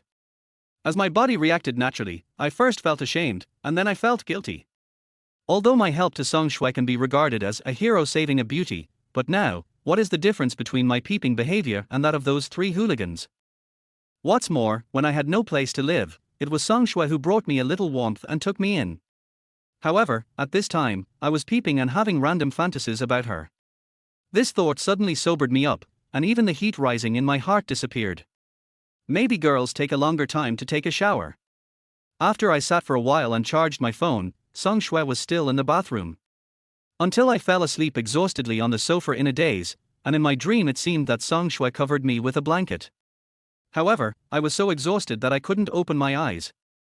It was not until the next morning when I opened my eyes that I found Song Shui squatting in front of me in her pajamas, with her chin in her hand. Oh, you're awake. Song Shui's face turned red for no reason. I saw that you were too tired and fell asleep last night, so I didn't ask you to go to the bedroom to sleep. You won't blame me, right? I waved my hands subconsciously and quickly sat up from the sofa. It's okay. I have a place to rest. I'm already very. Before I could finish my words, I was attracted by the spring light in front of me. When Song Shui saw that I didn't say anything, she noticed where my gaze was. A blush flashed across her face for an instant, and then she quickly stood up. Have some breakfast, I.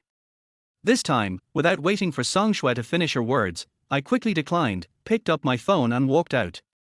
No, thank you. I'm leaving now. You should also eat early so as not to delay work. Even after I walked out of the room and stood on the stairs, my face still felt hot. But what I didn't expect was that just as I was about to leave, I happened to run into another colleague, Zhang Meng. Why are you here? Zhang Meng glanced at me, then looked at Song Shui's door behind me. Before I could say anything about this, Song Shui rushed out in a hurry the next moment. When Song Shui saw Zhang Meng, she was stunned for a moment, then she said to me, "Let's go, or we'll be late for work." I hesitated for a moment, and before I could react, Song Shui reached out and pulled me out of the community, and I also noticed the fierce look Zhang Meng gave me. When Song Shui and I were walking on their way to the factory, we inevitably met many colleagues. Because of this, we immediately attracted the pointing and talking of many colleagues. When I saw this situation, I quickly told Song Shui that I was going to buy some breakfast and let her go first. Song Shui seemed to see my concerns, smiled, nodded, and turned away. Actually, I was afraid of causing misunderstanding, and secondly, I was really hungry. But soon after I bought breakfast, Zhang Meng, who came over, stopped me. Just one word: are you asleep? Faced with Zhang Meng's sudden question, I was stunned at first, and then I smiled bitterly. I said, nothing happened between us last night, do you believe it? Hearing this, Zhang Meng smiled coldly, then threw the cigarette butt on the ground and stomped it out with his foot. Wang Fei, I'm warning you, you'd better not pay attention to Song Shui. If I see you with her again, I'll kill you. I didn't take Zhang Meng's threat seriously, but who would have thought that because of this misunderstanding, a grudge would be created between Zhang Meng and me? Because of Zhang Meng's obstruction, when I rushed to the factory, I was undoubtedly late. At this time, my colleagues had already been working for more than half an hour. As I appeared, almost all my colleagues stared at me, which made me feel very embarrassed. Faced with all this, I swore in my heart that I would never let this happen again in the future. However, when I learned that my colleagues looked at me with other meanings, I suddenly felt speechless. Hey, have you heard about this? Wang Fei came to work with Song Shui, and because of this, Wang Fei was blocked at the factory gate by Zhang Meng. Don't talk about that useless stuff. I just want to know, have they slept together? We all come to work together, what do you think?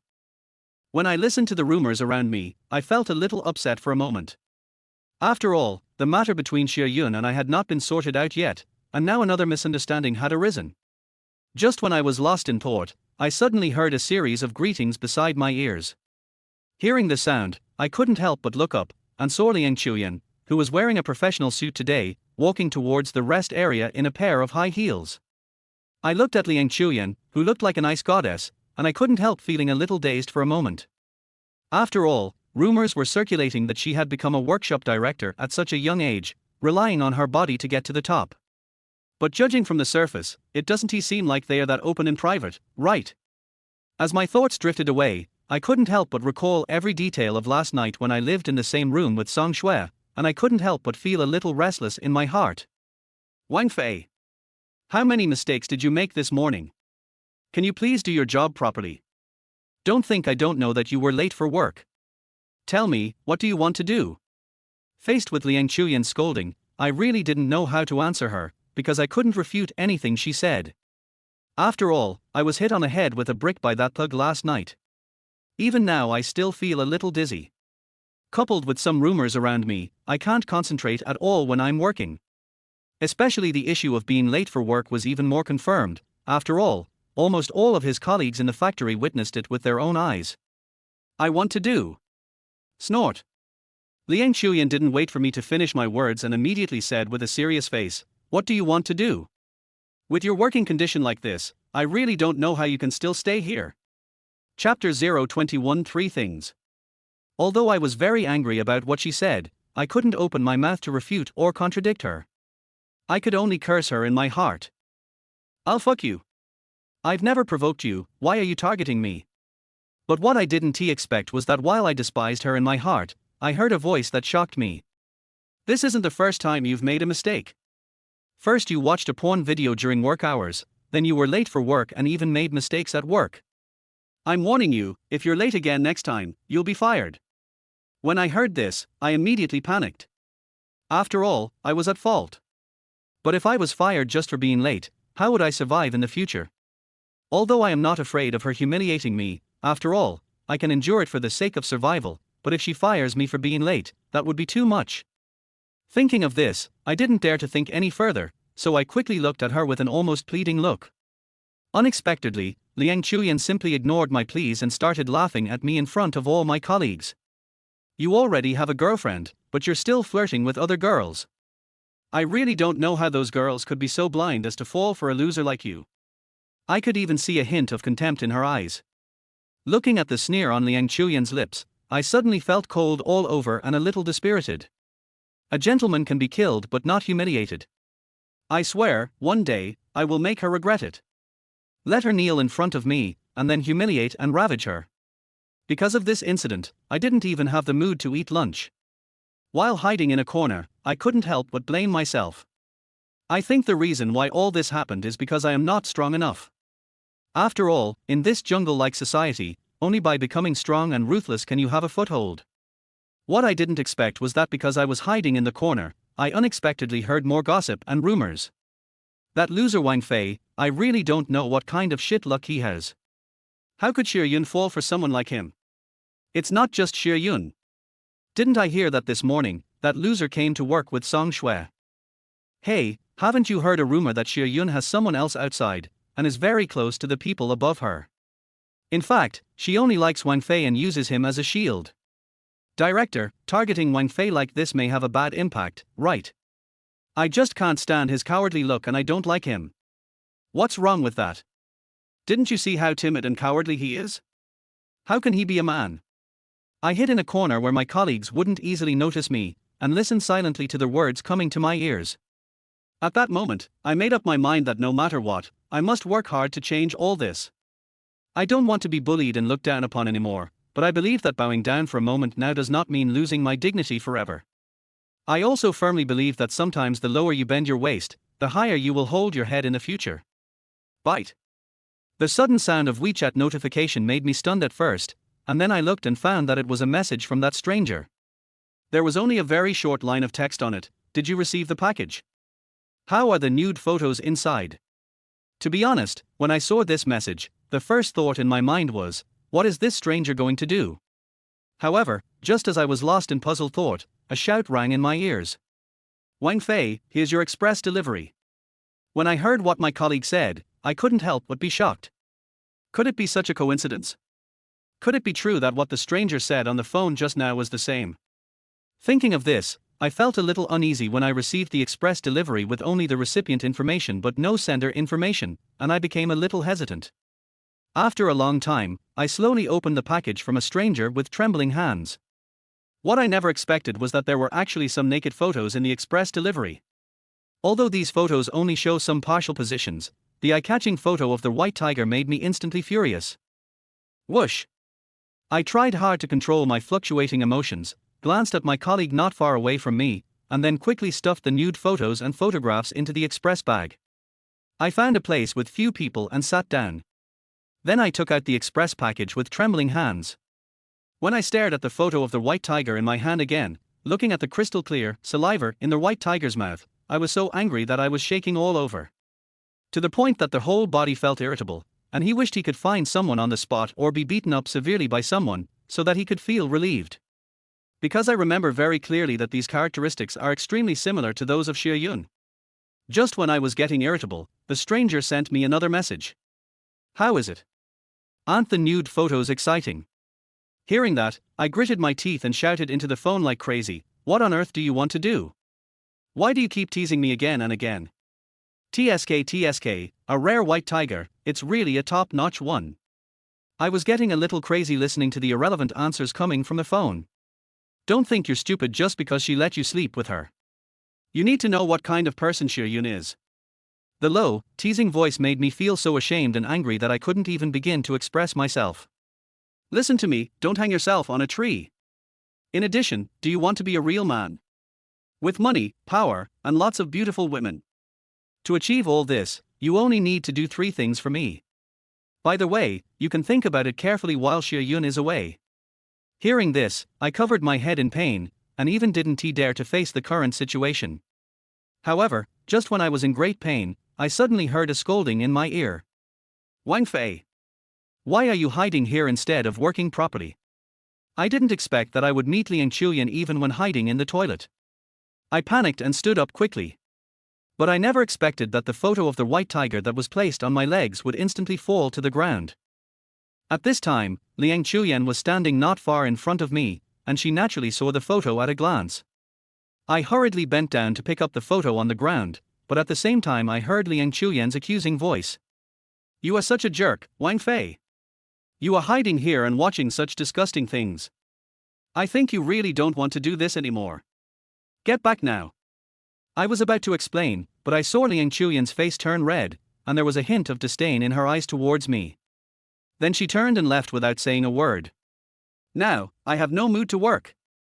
I was in a state of pain and confusion for the entire afternoon, with the voice message from the stranger constantly echoing in my mind. Who doesn't want money, power, and beautiful women? Of course I want to be a real man. Could it be that he revealed everything about Xie Yun to me just to make me give up on Xie Yun? Faced with all the actions of the stranger, I couldn't help but start to ponder. Let me do 3 things for him. How can I help him? Is this related to Xie Yun? Chapter 22, A Single Man and a Single Woman. Just as I was lost in thought, wondering what 3 things the stranger wanted me to do for him and what purpose he wanted to achieve, suddenly, an urging voice came next to my ear. Hurry up and get off work harder. It's almost time to get off work. Try to finish the work on hand, otherwise you will have to work overtime tonight. I heard Zhang Meng's urging voice, so I quickened my movements and started to get busy. However, what I didn't expect was that even though I had used almost all my strength, I could still hear Zhang Meng's scolding. Wang Fei, what do you want to do? You are the slowest on the entire assembly line. Look at what you have done this afternoon. You are such a loser. I don't think you should take this month's bonus. To be honest, facing Zhang Meng's scolding, I knew it without much thought. The only reason he came over to me was to give me advice on my work. It was simply because of what happened between me and Song Shui this morning, and he was still struggling with it. When I thought of this, I turned my head and glared at him in annoyance. As a result, I never expected that my glance would immediately provoke Zhang Meng's anger. What are you looking at? Get back to work. No wonder the director asked me to take special care of you. You might as well pack up and leave right away. Just when I was filled with anger and wanted to explain to Zhang Meng about his misunderstanding of what happened between Song Shui and me, I suddenly heard a crisp voice in my ear. Team Leader Wang, that's enough, stop talking. Let's all work harder and finish this afternoon's work. Along with this crisp sound, Zhang Meng opened his mouth and glared at me fiercely, then turned his head to look at the warehouse manager Zhao Mengmeng who was walking over. I'm not saying anything bad about you, Mengmeng. Why are you not staying in the warehouse, watching a movie or watching a video? Why are you running to our production line? I have to say, with Zhang Meng's question, even though we were busy on the assembly line at this time, we all became very curious about Zhao Mengmeng's arrival. At this time, Zhang Mengmeng sighed deeply, and then said to Zhang Meng with some complaints, who doesn't want to sit down, rest, watch a video, or a movie? But the director just called me and said that there is not enough raw materials, so he asked me to get some over here. Zhao Mengmeng spoke normally, sighed silently, and then started complaining again. Team Leader Zhang, you know that the workers who were moving the raw materials have already gone off work. I can't move it by myself, so I came over to take a look and wanted you to help find a few people to help. Following Zhao Mengmeng's words, Zhang Meng suddenly looked embarrassed. Hey, Brother Meng, please help me. Besides, if there are not enough raw materials online, you won't be able to complete the task this afternoon, right? It has to be said that Zhao Mengmeng's words immediately hit Zhang Meng's soft spot. In addition, when Zhao Mengmeng started to act coquettishly at this time, Zhang Meng began to hesitate. After all, as Zhao Mengmeng said, if the raw materials cannot be delivered to the assembly line in time, then we will have no chance of finishing the work this afternoon. All right, you're just a sweet talker. You keep calling me Minger, and I feel embarrassed. Let me see, I'll find a few strong guys to help you move it. However, what no one expected was that Zhao Mengmeng came to my side immediately and pulled me out without waiting for Zhang Meng to finish his words. Hey, not Mengmeng, what do you mean? Why can you choose anyone else? Why do you have to choose this loser? Zhang Meng looked at me, then at Zhao Mengmeng, and was about to change people, but he suddenly changed his mind and agreed. Forget it, let Wang Fei go with you. I couldn't help but smile bitterly at this. After all, compared to working on the assembly line, the job of moving raw materials is much more tiring. Of course, after just a moment's thought about this arrangement, I understood Zhang Meng's idea. He just wanted to take advantage of Zhao Mengmeng's request to make me work harder so that he could punish me. Wang Fei, don't say I didn't warn you. If you don't move these raw materials here quickly, it will be your fault. We will all have to work overtime tonight. Listening to Zhang Meng's warning, I sighed helplessly in my heart, and then cursed him fiercely in my heart. Damn it, you're trying to tire me to death. Despite all their complaints and curses, I finally followed Zhao Mengmeng and walked towards the warehouse. However, when I followed Zhao Mengmeng away, I also saw Jiang Meng's sinister look towards me. But at that time, I didn't understand the meaning of Jiang Meng's sinister look at all. I think if I had the ability to predict the future, even if they beat me to death, I would never go to the warehouse with Zhao Mengmeng. When I followed Zhao Mengmeng to the warehouse, under her instructions, I first moved 2 boxes of heavy raw materials and returned to the assembly line. But just this one trip made me so tired that I was gasping for breath. Just when I found a corner to take a breath and rest, I happened to hear the conversation between Jiang Meng and Li Ming. "Brother, what do you think about this?" "Don't worry, Brother Meng, I will definitely get this done for you." At first, when I listened to the conversation between the two people, I thought that they might be discussing something about rushing to finish the work in the afternoon, so I didn't think about it too deeply.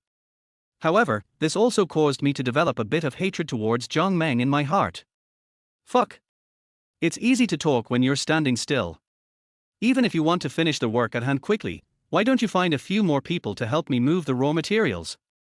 I cursed silently in my heart and then walked towards the warehouse. But as soon as I arrived at the warehouse, I saw Zhao Mengmeng walking towards me with a smile on her face. "Okay, move 2 boxes of raw materials each." "You are such a fool.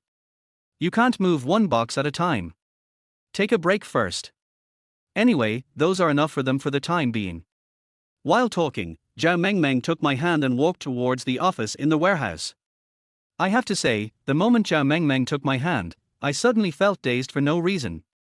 What was even more unexpected to me was that as soon as Zhao Mengmeng entered the office, she closed the door and started taking off her clothes.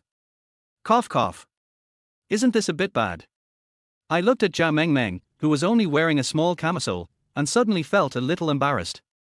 When Zhao Mengmeng saw my embarrassed look, she smiled first, then pushed me onto the sofa beside her, and said with a smile, "What are you afraid of? The raw materials are enough for them. Let's take a break first. Besides, this is a job that requires several people to do. It will be tiring for you to do it alone." When I heard what Zhao Mengmeng said, I nodded quickly. But I felt a little embarrassed in my heart, thinking that it seemed that she had misunderstood what I meant. After all, there are only me and her in the entire warehouse now. This single man and single woman were in the same room, and she was wearing such cool clothes at the moment. I have to say, in this environment, the atmosphere has gradually become somewhat ambiguous. And Zhao Mengmeng's subsequent actions made it even more unacceptable for me. Chapter 023: Who Teases Whom? Well, slow down. Yes, that's it. Oh, no, no. This is not comfortable. Please move closer to me. To be honest, as I listened to Zhao Mengmeng's criticisms, I gradually became impatient. Wang Fei, do you think I'm uncomfortable like this? Do you think it's awkward? I didn't expect that Zhao Mengmeng could actually guess what I was thinking. At that moment, he didn't care about the awkward feeling caused by physical discomfort. After a moment's pause, he quickly explained. Well, no, I just think it's a waste of time, but I think so. How should we do it? You have the final say. Although I said this very tactfully, it seemed that Zhao Mengmeng also noticed the change in my tone. There was a brief pause, and then some hesitation. Forget it, I won't move. I can't move it anyway. Why don't you do it? You can move it however you want. When I heard this, I was immediately delighted. However, just when I was about to take action, Zhao Mengmeng's words that made me irritated rang in my ears again. But you have to be careful and gentle. At this moment, I shrugged helplessly, then spread my hands towards her and looked at Zhao Mengmeng on the side speechlessly. No, miss, I was seconded from the assembly line to help you with the raw materials. But what happened? Now you actually asked me to help you move tables and take things out here. Aren't you wasting my time? Zhao Mengmeng was left speechless by my series of words. Looking embarrassed, she couldn't help but explain with some grievance. Well, Wang Fei, please stop blaming me. You saw it too. My lipstick fell under the table. I can't move such a heavy table by myself, so I have to ask you for help. I shook my head speechlessly, then squatted down and looked at the lipstick that had fallen in the corner under the table. Forget it. Since you don't want to move the table, and I'm afraid the computer cable will be damaged, I can only do this. Find something longer to hook it out. Just because of a lipstick, I have been tormented for nearly 20 minutes, and it is inevitable that I feel a little upset. Under my command, Zhao Mengmeng quickly found a tool that could reach the corner under the table. She quickly got the lipstick out and her face was full of smiles. When I saw Zhao Mingming's smiling face, I couldn't help but think of a sentence. It seems that sometimes this woman is really short-sighted.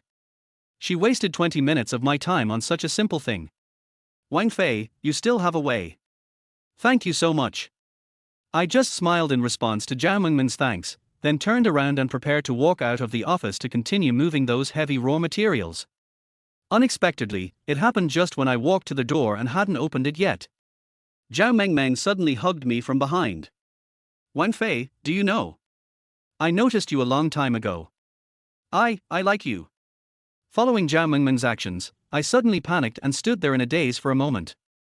No, I have a girlfriend. When I said this, Xie Yun's face came to my mind, but my heart ached. What I didn't expect was that after hearing what I said, Zhao Mengmeng hugged me even tighter. Xie Yun is not worthy of you. Besides, even if you have a girlfriend, so what? Didn't you walk with Song Shui today? When I heard Zhao Mengmeng's words in my ears, I couldn't help but smile bitterly. That's different. Nothing happened between Song Shui and me. It's just. I don't believe it. Since you are so close to Song Shui, why don't you give me a chance? I never expected that things would develop to this point. Especially when I heard Zhao Mengmeng actually confess to me. But despite this, I quickly broke free from Zhao Mengmeng's arms, turned around and looked at him, and asked with some confusion. Don't blame me, I'm just a little confused, why do you like me? Zhao Mengmeng responded to my question with an innocent smile on her chubby face, and then said mischievously, because you're handsome. Damn it. It is undeniable that when I heard her words, I almost wanted to vomit blood. After all, I had boasted in front of Song Shui before. But I am just an ordinary-looking guy, not handsome at all. There has been some misunderstandings between Xie Yun and me recently, but there is nothing wrong between Song Shui and me. We have no relationship at all, and it's all just a misunderstanding, so please don't make things more complicated for me, okay? I rejected Zhao Mengmeng very tactfully, but I also knew very well in my heart that facing Zhao Mengmeng's confession, there is no such thing as a free lunch. As the saying goes, if someone shows too much kindness for no reason, he is either a traitor or a thief. I really can't believe that Zhao Mengmeng would suddenly fall in love with me for no reason. However, just when I was beginning to doubt why Zhao Mengmeng confessed to me at this time, I saw Zhao Mengmeng suddenly stood on tiptoe and then kissed me on the face. Then he hugged me and whispered something in my ear in a low and tactful way. Wang Fei, I really like you. I want you. Can you give yourself to me? When I heard Zhao Mengmeng's words, I stood there as if struck by lightning, and couldn't even believe what was happening before my eyes. But just when I thought I was hallucinating, Zhao Mengmeng took the initiative to kiss me again. I have to say, when faced with Zhao Mengmeng's initiative, I was stunned for a moment, and then I quickly pushed her aside. Am I really not as good as Xie Yun or Song Shui? When Zhao Mengmeng said this, her pitiful look couldn't help but move my heart. Wang Fei, you are not a man at all. I have already taken the initiative. What else do you want from me? Yes. When I heard Zhao Mengmeng's aggrieved words, I couldn't help but feel a little guilty. After all, a girl has lost even the most basic sense of shame, and I am still so indifferent. This seems a bit unreasonable. Maybe it's time for me to do something? As soon as this thought appeared in my mind, I subconsciously took a step forward, reached out and hugged Zhao Mengmeng tightly in my arms. But who would have thought that at this moment, the tightly closed office was suddenly kicked open by someone? Zhao Mengmeng, who was held tightly in my arms, also suddenly let out a shrill scream. You! Let me go! Wang Fei, you bastard, what do you want to do? Someone come quickly! To be honest, when I heard Zhao Mengmeng scream, I was immediately stunned. Because I never expected that in such a short moment, she would have such a big change. Wang Fei, you bastard, why don't you let go quickly? Someone come quickly, Wang Fei is a hooligan and is trying to molest me. As Zhao Mengmeng broke free from my arms, I heard Zhang Meng sneer from behind me. You are such a jerk, Wang Fei. Everyone was waiting for you to move the raw materials, but you were molesting Zhao Mengmeng. Chapter 24, Too Much Bullying. After I heard what Zhang Meng said, I looked at Zhao Mengmeng, who was looking at me with a smug look on her face, and I instantly understood what he meant. Obviously, everything Zhao Mengmeng showed before was to deceive me, and the reason she did this was to frame me. Brother Meng, you have to help me. You saw it all. Wang Fei tried to molest me.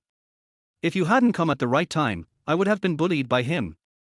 I looked at Zhao Mengmeng in shock as she lied to me. I felt as if I was falling into an abyss. Wang Fei, you are such a fucking bastard. If I hadn't rushed over to take a look, would you have still done Zhao Mengmeng in this office? After the deep fear just now, I looked at Zhang Meng coldly and said with gritted teeth, things are not what you think, I didn't molest him, she took the initiative. Brother Meng, you have to make the decision for me. Wang Fei said he was thirsty and wanted to drink some water, but as soon as he came in, he hugged me and wouldn't let go. Zhang Meng first looked at me, then glanced at Zhao Mengmeng who looked very pitiful, and then sneered, they say seeing is believing. When I came in, I saw you hugging Zhao Mengmeng.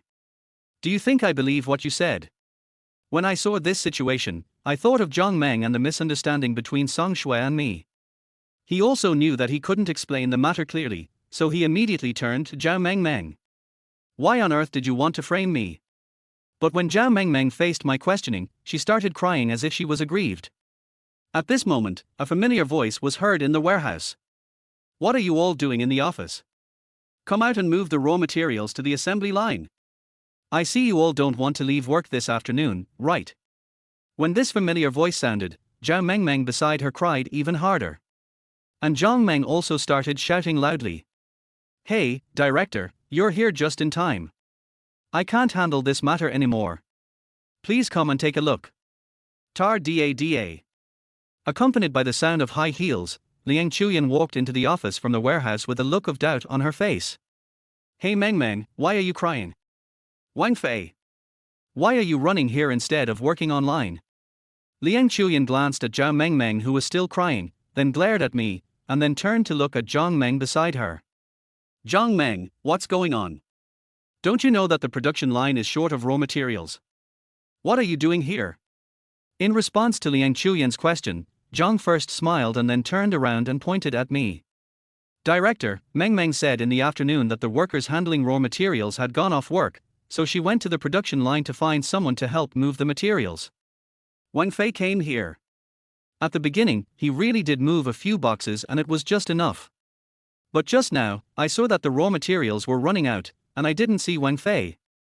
I thought something had happened, so I came here. Guess what I saw? When Zhang Meng said this, he actually kept the question in suspense. Director, listen to me, it's not that. The specific situation is. Before I could finish explaining, Liang Chuyan scolded me. Just shut up. Zhang Meng watched me suffer a loss, a hint of pride flashed across his eyes, and then he sighed deeply.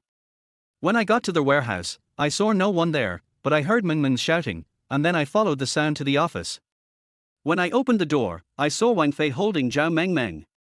Zhang Meng stopped talking here and then looked at Zhao Mengmeng beside him.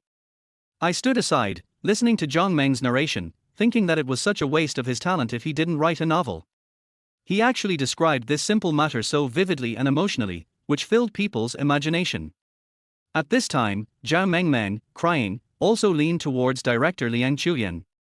Director, Wang Fei said he was thirsty and came to drink some water, but he started to make a move as soon as he entered the room. If team leader Zhang hadn't come in time, I'm afraid he would have bullied me. When Zhao Mengmeng finished speaking, Liang Chuyan's eyes looked at me and became more gloomy. I looked at Zhao Mengmeng hatefully and couldn't help but curse her in my heart. Women are really the most vicious. Damn it. Who was teasing whom just now? However, just as I was feeling remorse and cursing in my heart, I heard Liang Chuyan scolding. Wang Fei, it's you again. What on earth do you want to do?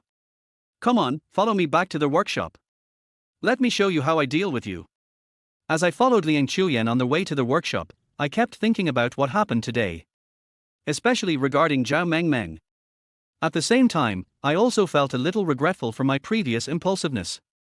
After all, if I had known this scene would happen, I wouldn't have impulsively gone forward to hug her. But deep in my heart, there is a voice shouting. She's already delivered herself to my door, and she's still so proactive. Anyone would be fooled. Of course, while I felt remorse in my heart, I also felt a little scared about Zhao Mengmeng's vicious heart, and I also developed a little resentment towards her. What a vicious woman, Zhao Mengmeng. You framed me so wrongly today. Sooner or later, I will make you kneel before me and beg for mercy. However, even though I was full of self-blame and resentment towards Zhao Mengmeng, I could not change the reality in front of me, especially when Liang Chuyan brought me to the factory and I faced a group of colleagues. Everyone, stop what you are doing. I want to tell you something first. Following Liang Chuyan's shout, almost all of my colleagues' eyes fell on me. I don't care if you guys are in a relationship, but you can't mess around with other guys under my nose. Especially some people, they don't even consider what kind of person they are. They have girlfriends but they still flirt with other girls, and they even did something even more disgusting just now. As I listened to Liang Chuyan's words, I couldn't help but be shocked, fearing that she would tell what had just happened in front of all her colleagues. Although it was Zhao Mengmeng who teased me first and then framed me, this matter is just as Zhang Meng said before, who would believe it? I guess, as long as Liang Chuyan tells this. Even if I try to explain and argue again, I'm afraid I won't be able to express my pain in words. I won't be able to express myself clearly even if I talk a lot. Wang Fei, tell me, what did you do just now? Just as I was daydreaming, Liang Chuyan's voice came to my ears. I shouldn't be lazy at work, nor should I be distracted at work. I will work hard in the future. Unexpectedly, as soon as I finished speaking, Liang Chuyan's disdainful sneer was heard. Is that all? There's more. You also know how to save face. Why don't you also tell me about how you bullied Zhao Mengmeng in the warehouse just now? As Liang Chuyan spoke, countless colleagues immediately began to whisper. And without a doubt, I became the target of criticism and ridicule from all my colleagues. No, that's not the case. It was Zhao Mengmeng who framed me. Faced with the accusations and ridicule from all my colleagues, I had to quickly start defending and explaining myself. So what you mean is that Zhao Mengmeng seduced you? Liang Chuyan had a look of disdain and contempt. At the same time, Zhang Meng, who never thought he would get involved in any trouble, suddenly shouted in a mocking tone. Wang Fei, why don't you take a piss and look in the mirror to see what you look like?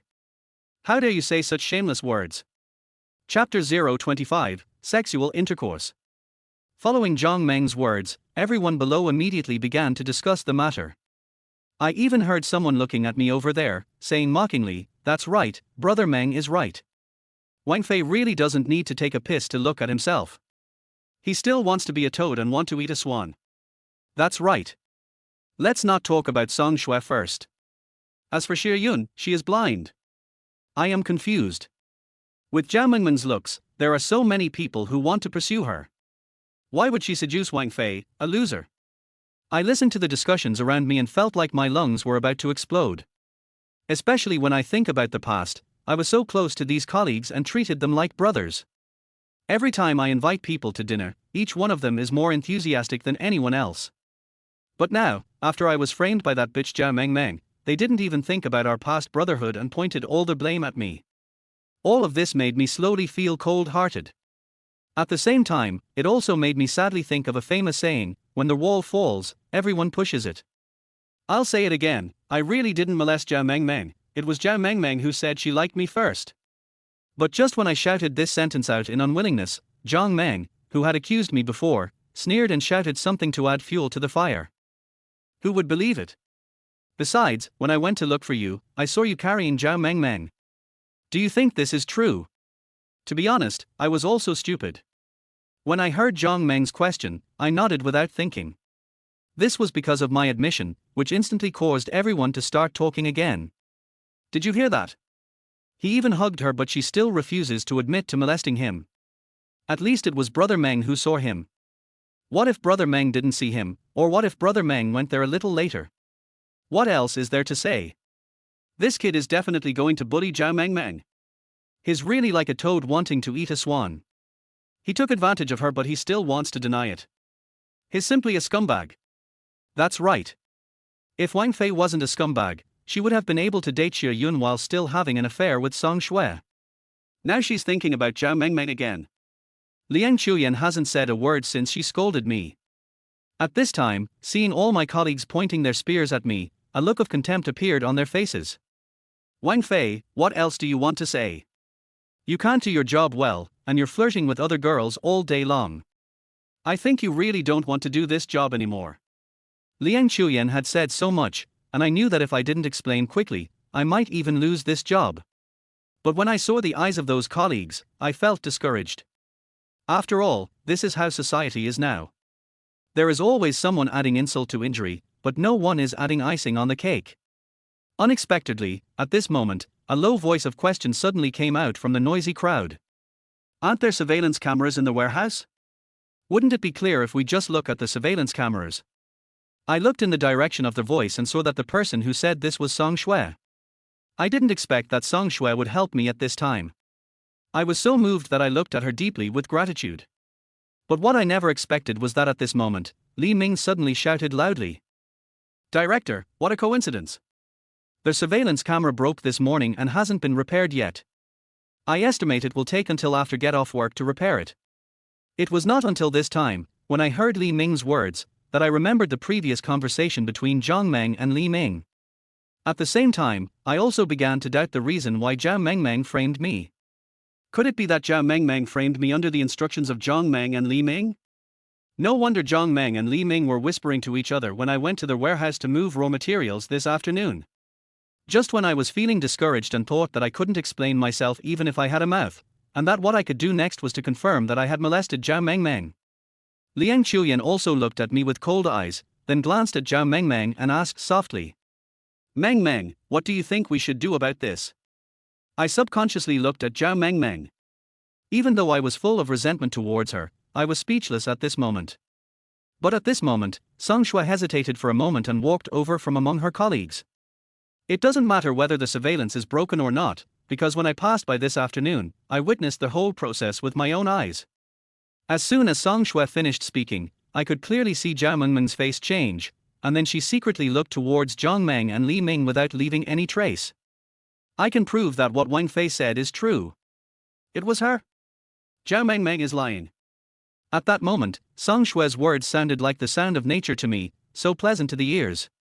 This time, not only Liang Chuyan looked at Zhao Mengmeng with some suspicion, but even Zhang Meng and Li Ming's expressions began to change. Zhao Mengmeng, whose true identity was exposed, was now facing the discussions of her colleagues. She looked at Song Shui with some annoyance and started shouting. Everyone knows that you and Wang Fei are so close. As for your relationship, it goes without saying that everyone knows it. You say he is innocent, but Brother Meng also saw Wang Fei touching me with his own eyes. I can't stand Zhao Mengmeng's lies anymore, especially when I see her confronting Song Shui. I was so angry that I shouted at Zhao Mengmeng. Zhao Mengmeng, don't go too far. What exactly happened between us? Don't you know it yourself? At this time, Song Shui also took out her cell phone under Zhao Mengmeng's angry glare. Actually, I recorded it. Do you want me to show it to everyone? When I heard this, I was immediately delighted and quickly came to Song Shui's side.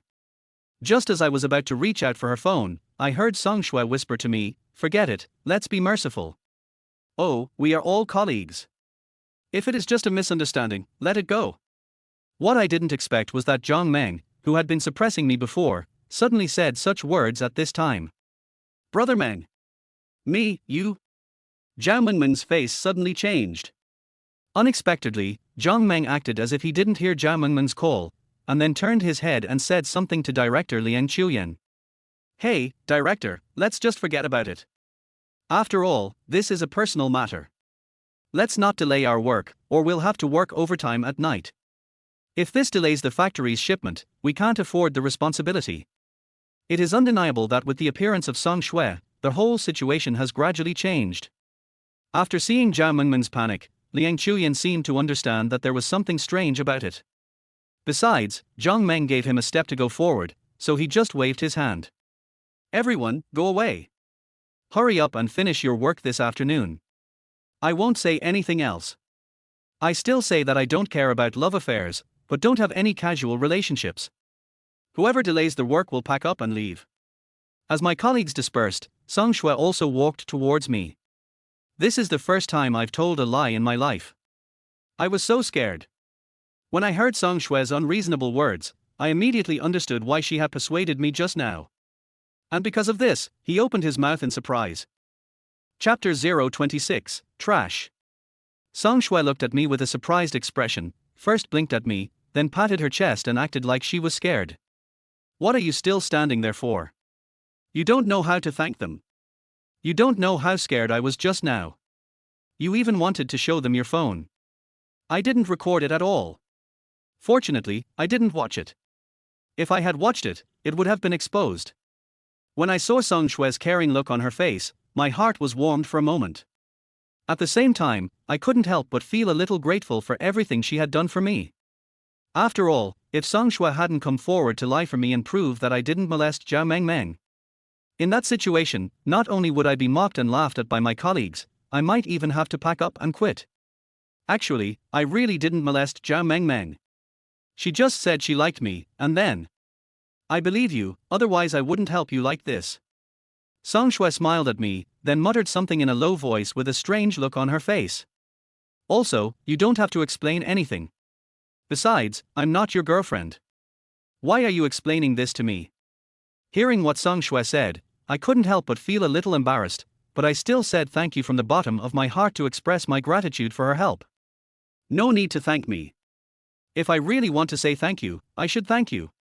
After all, if it weren't for you, I would have been bullied by those bad guys. Okay, hurry up and get busy, otherwise everyone will have to work overtime tonight. Afterwards, just when I thought the matter was over and started to concentrate on my work, unexpectedly, the workshop director Liang Chuyan came to my side. Wang Fei, I won't say anything else. You know why. I'm just reminding you that I have to deduct 300 yuan from your salary this month. Damn it.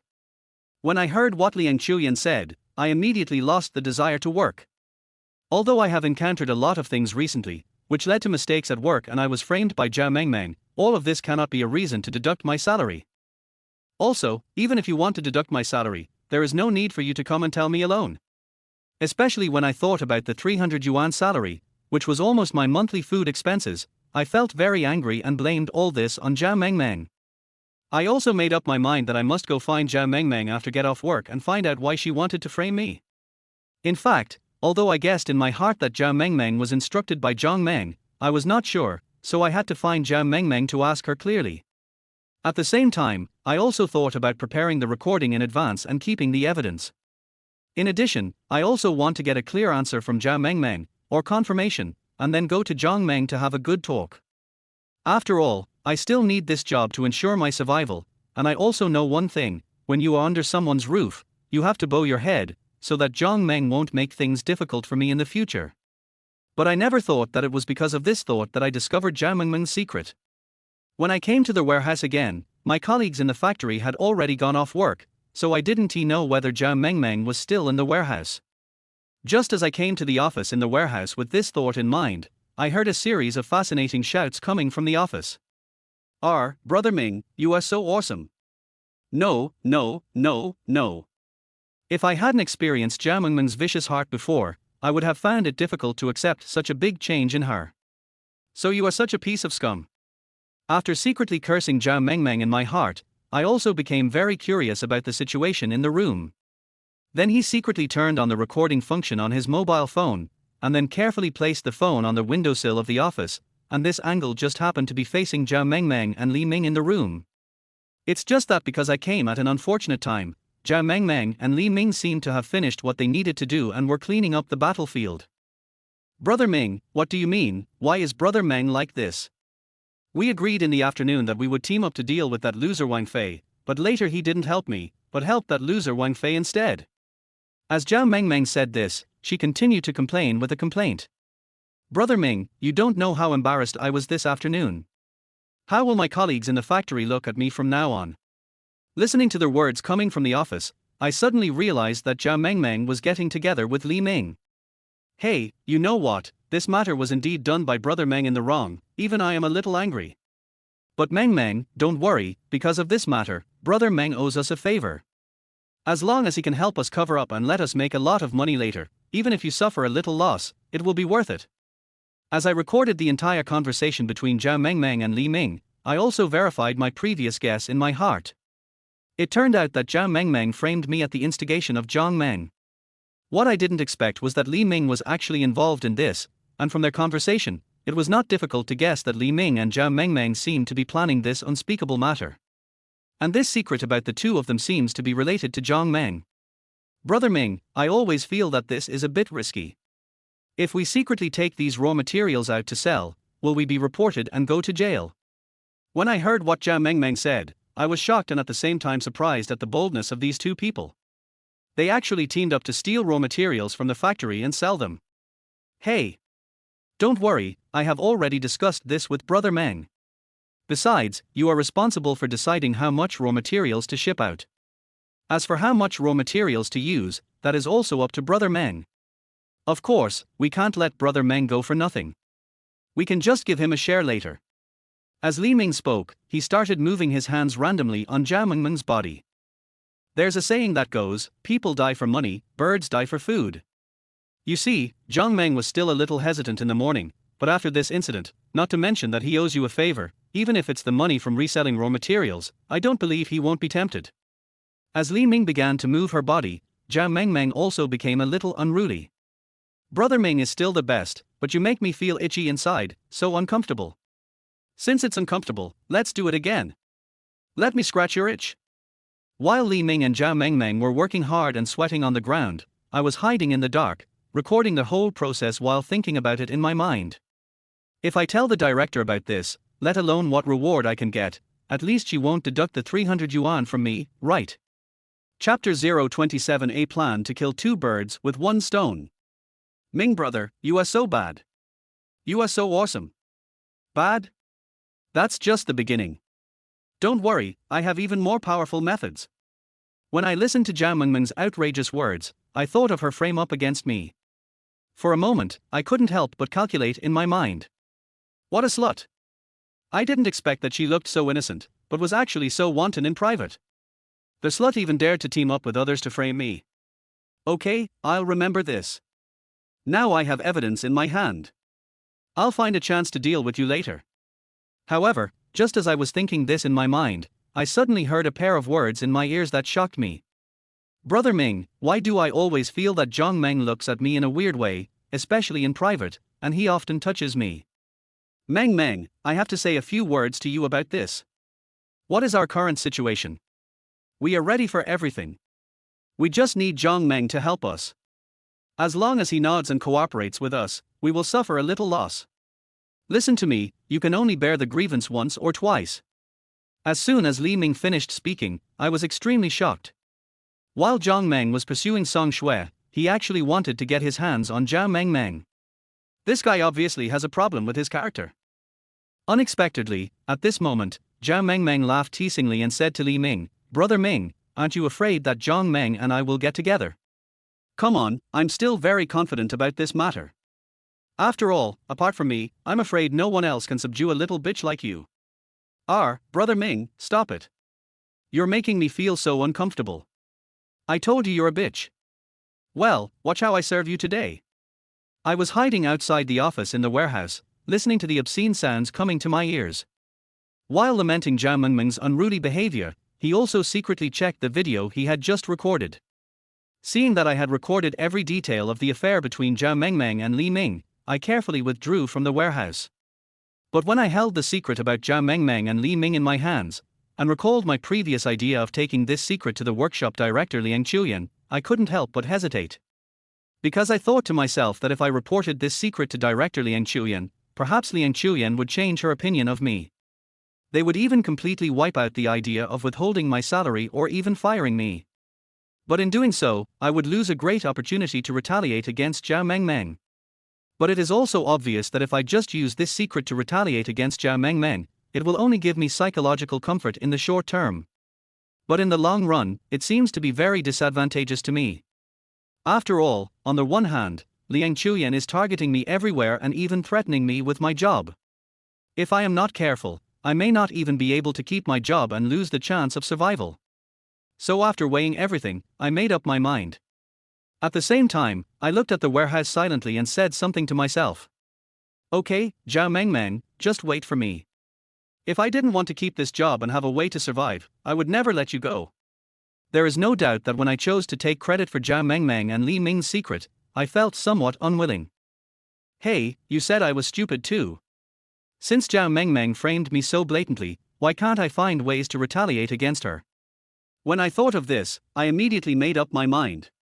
What I had in mind was to cut the video into two parts first, that is, to hand over the first part where Zhao Mengmeng and Li Ming discussed how to recruit Zhang Meng to join the GAN, and the three of them were going to steal raw materials from the factory to the director Liang Chuyan.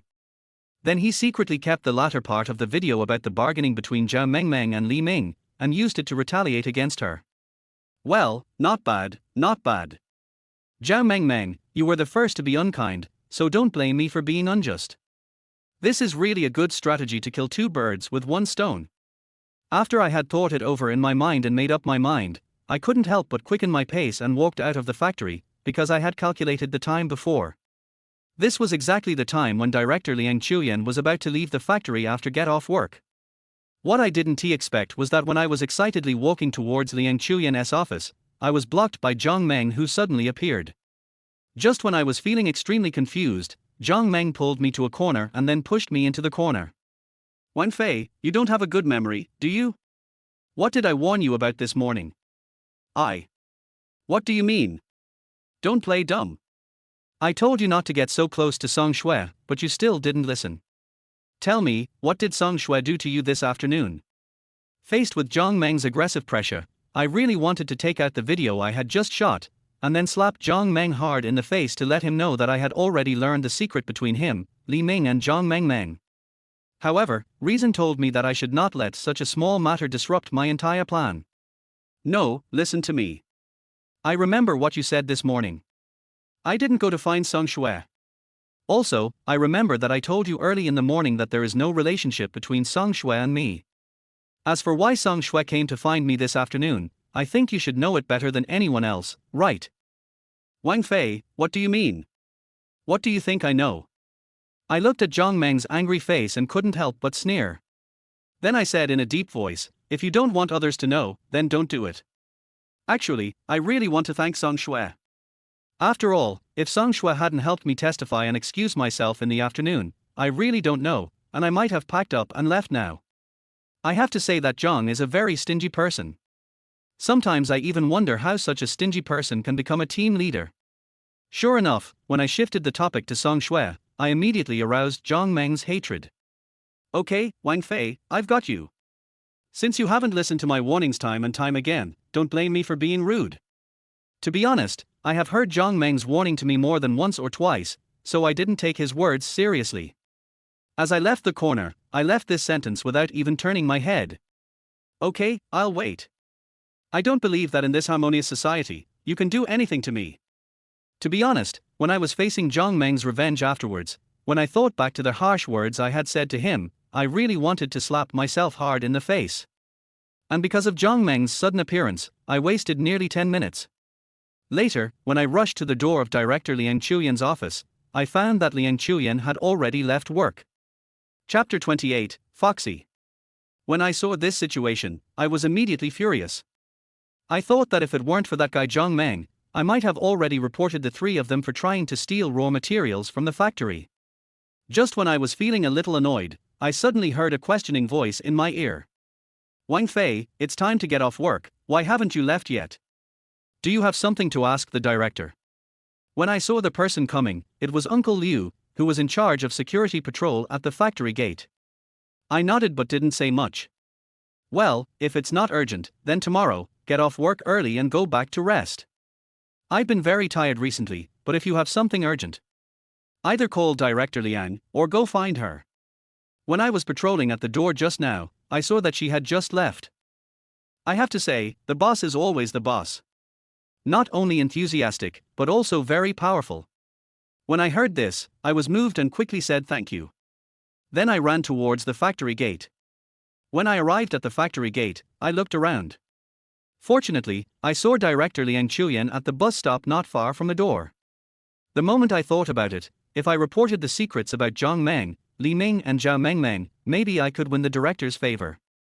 Especially when I think about the future, not only will I not be suppressed by the director everywhere, but I may not even have to deduct the 300 yuan this month. Suddenly, I was excited, so I quickly walked towards her direction. It was only when I walked up to Liang Chuyan that I discovered that she was talking to her best friend. I thought that since I had already found it, there was no need to rush and I would just wait on the side for a while. However, when I heard their conversation next, I couldn't help but think of the private comments about Director Liang Chuyan in the factory. Early in the morning, I heard colleagues in the factory saying privately that the reason why Liang Chuyan was promoted to the position of deputy director at such a young age was because of her immoral private life and her unclear relationship with the factory leaders. But despite this, even though Liang Chuyan targeted me everywhere, I did not take the rumors about Liang Chuyan's private life to heart. After all, it was none of my business. But now, hearing their conversation, I couldn't help but be shocked in my heart. Yanzi, why don't we take a taxi? There are so many people here.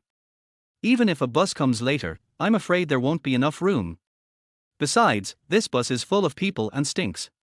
If you want to take a taxi, go ahead and take one. I'm not in a hurry anyway, so I'll just wait a little longer. I don't understand why. Why so many questions? It's more fun when there are more people. Besides, young guys are strong and healthy. You don't understand. You're not?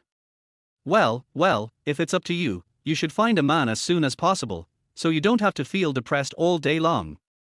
Alright, you're the only one who knows so much. I think you should hurry up and take a taxi back, or your little wolf dog will get anxious waiting at home again. I have to say, when I heard the conversation between Liang Chuyan and her bestie, I was shocked and a little confused. What's the connection between squeezing into a bus and being a strong young man? Just when I was puzzled, as more and more people were getting off work at the bus stop, I noticed several sneaky figures appearing not far away. Especially when I saw clearly that the person leading the group was actually Sun Hao, I understood everything instantly, and at the same time I cursed Zhang Meng in my heart. Zhang Meng, fuck you. I'm going to find someone to deal with me now. It seems that if I don't kill you, you will definitely kill me.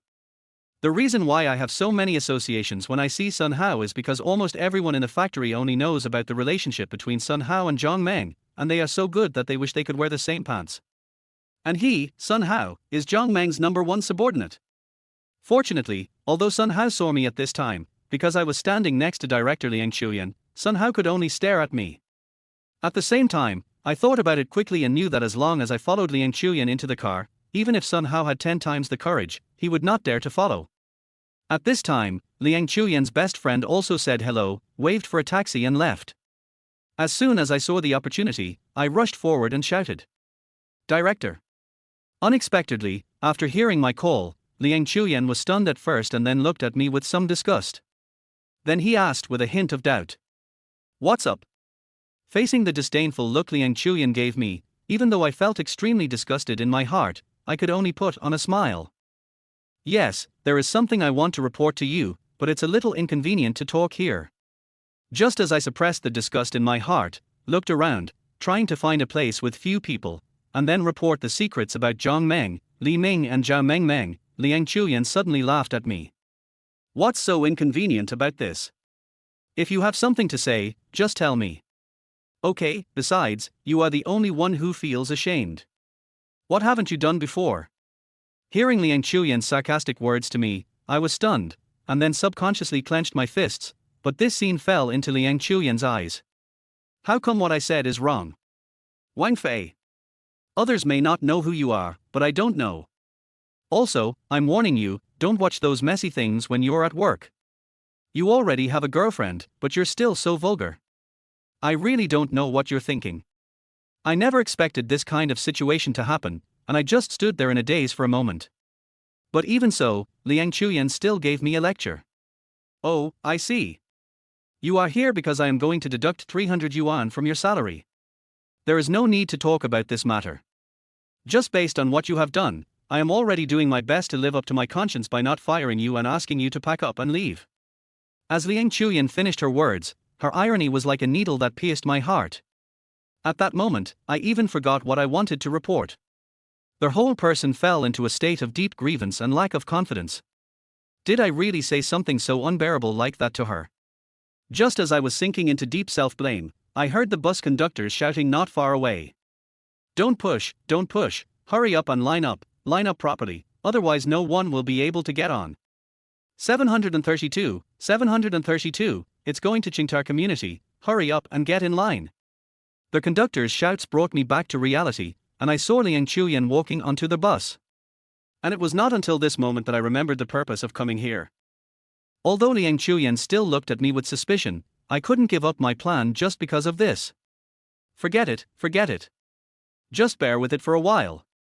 I think that when I tell her that they are trying to steal the raw materials from the factory, maybe she will change her mind about me. When I thought of this, I rushed into the crowd and squeezed onto bus 732. But because there were so many people, even though I finally squeezed into the car, Liang Chuyan and I were still separated by half a car's distance. Just when I finally squeezed through the crowd and moved towards Liang Chuyan, I didn't expect the scene in front of me made me open my mouth in shock. At this time, the tall Liang Chuyan was squeezed in the corner of the carriage by a group of men, and one of the young men was sticking closely behind Liang Chuyan. Chapter 29, Wolf on the Bus. Logically speaking, if it were an ordinary girl, even a woman facing this situation, even if she was forced to do so, she would still take some protective measures. But in this situation, Liang Chuyan not only had no protection at all, but was also moving her body slowly, intentionally or unintentionally. The young man behind her, although looking like a gentleman, his body followed Liang Chuyan's movements and made corresponding movements. At first, I thought I was seeing things because bus number 732 was traveling on a bumpy road. However, as I observed, I suddenly discovered that Liang Chuyan was not moving her body following the bumps of the vehicle, but was deliberately making those seductive movements. And the young man seemed to be familiar with Liang Chuyan's non-resistance behavior. As the vehicle was shaking and moving forward, a huge evil hand that had nowhere to go slowly fell down. Although my vision was blocked by the many people in the carriage at that time, I couldn't see where the young man's hand fell. But I clearly saw that Liang Chuyan's whole body suddenly seemed to have lost its support, and she collapsed in his arms. At this time, the young man actually took the opportunity to hug Liang Chuyan. From the time I followed Liang Chuyan onto the bus until now, it has been about 2 stops, and everything that has happened in front of me has brought about a huge change in my impression of Liang Chuyan from the bottom of my heart. It turns out that what they said in private was true. I didn't expect her to be so open. To be honest, if it weren't for the scene before my eyes, I would have doubted the rumors that my colleagues were spreading privately. There is no doubt that the scene before my eyes not only confirmed the rumors that my colleagues had previously circulated privately, but also made me feel a little bit nervous. What a slut, you target me every day, attack me everywhere, and even accuse me of having affairs with both men and women. I never thought you would be this kind of woman. Just as I was looking in Liang Chuyan's direction with contempt in my eyes, I didn't expect that the scene that happened next would actually ignite a trace of restlessness in my heart. As the vehicle arrived at the station, many people got off the vehicle and many passengers got on. I took advantage of this opportunity to move towards Liang Chuyan again. It was precisely because I was getting closer and closer to Liang Chuyan that I witnessed an extremely ambiguous scene with my own eyes. After careful observation, I found that the young man's evil big hand had reached under Liang Chuyan's skirt. At this moment, Liang Chuyan collapsed in the young man's arms, and her whole body couldn't help but tremble. When I glanced in the direction of Liang Chuyan out of the corner of my eye, I happened to see her slowly closing her eyes, and an expression of extreme enjoyment appeared on her face. Looking at the scene in front of me that I couldn't believe, a trace of restlessness rose in my heart. At the same time, I even had a trace of evil thoughts and began to fantasize about how great it would be if I were that young man at this moment. As soon as this thought came to my mind, I couldn't help but swallow my saliva. What can't be driven out of my mind is Liang Chuyan, who closed her eyes with a look of enjoyment on her face. However, at this moment, I heard a low conversation in my ear, which startled me. Xiaowu, have you had enough fun? Stop messing around and get down to business. Third brother, look at what you are saying, isn't that what I am doing? Grass. When I heard the whispered conversation next to me, a question immediately arose in my mind. What on earth is going on here? The reason why I asked this question was because the young man did not take Liang Chuyan seriously when responding to the man called third brother. The young man put one arm around Liang Chuyan's slender waist and leaned against the car window. While talking to that guy called third brother, he unscrupulously said these words that made me feel unbelievable in front of Liang Chuyan. The guy called third brother cursed inwardly, then reminded quietly, "Is that what you call doing business? You are just lusting after her body." Unexpectedly, Xiaowu just grinned, then looked down at Liang Chuyan, who was resting with her eyes closed. Then a wicked smile appeared on his face. "Third brother, how about you let Xiaowu break his vow today and try to take down this slut? Isn't there a saying? Money and sex go hand in hand." To be honest, even after I listened carefully to their conversation for such a long time, I still couldn't figure out the details of these two people, let alone what kind of condition Liang Chuyan is in now. But then, when their conversation was whispered again, it immediately made me understand where these two people came from and what happened to Liang Chuyan at this time. Fuck you for breaking the rules. You're breaking the rules, don't you understand? The third brother scolded quietly, then glared at him. Xiaowu, I warn you again, don't play with fire. If something bad happens, none of us will be able to escape. Alright, third brother, I get it. Hurry up and do it. I've already observed everything. My phone is in my pocket. Cut this little slut while she's unconscious. Damn it. Aren't these two just pickpockets? But I never thought that these two pickpockets would be so bold as to use in the car. Just when I was thinking about all sorts of things, the driver suddenly slammed on the brakes, and then because of inertia, I suddenly crashed into them. Just when I was about to stand firm, I didn't expect that the third brother came up to me and whispered a warning in my ear. Let me tell you, kid. I've been keeping an eye on you for a long time. If you dare to ruin my good deeds, I'll stab you. Hearing this, I first gave my third brother a harmless smile, and then began to explain. I did hear your conversation just now. I dare not ruin your good deeds. After all, your life is more important. While I was showing weakness and trying to show goodwill, I was also thinking quickly in my mind, and then I came up with a way to have the best of both worlds. Only. The third brother obviously didn't expect that I would be so understanding. While nodding, he also winked at Xiaowu beside him. But at this moment, the third brother was obviously stunned, and then looked at me with some confusion. To be honest, she is the workshop director of our factory. Before I finished my sentence, it immediately aroused the vigilance of the third brother and the fifth brother. However, just as they looked fierce, I immediately followed up with a sentence. As the saying goes, even thieves have their own code of conduct. Third brother, you are a man of character. As for your brother, he is a little bit mean. After all, since the things have been taken, there is no need for this person, right? As soon as I finished speaking, Xiaowu's eyes flashed with ferocity and one hand reached behind his waist. From what third brother said just now, I couldn't guess that Xiaowu might have a dagger or some other weapon stuck on his lower back. However, at this moment, along with the conductors shouting on the bus, reminding people that we had arrived at the station, my third brother also gave me a threatening warning. Good boy, you have the courage. I'll leave this woman to you. But if you dare to scream, be careful or my two brothers will kill you immediately.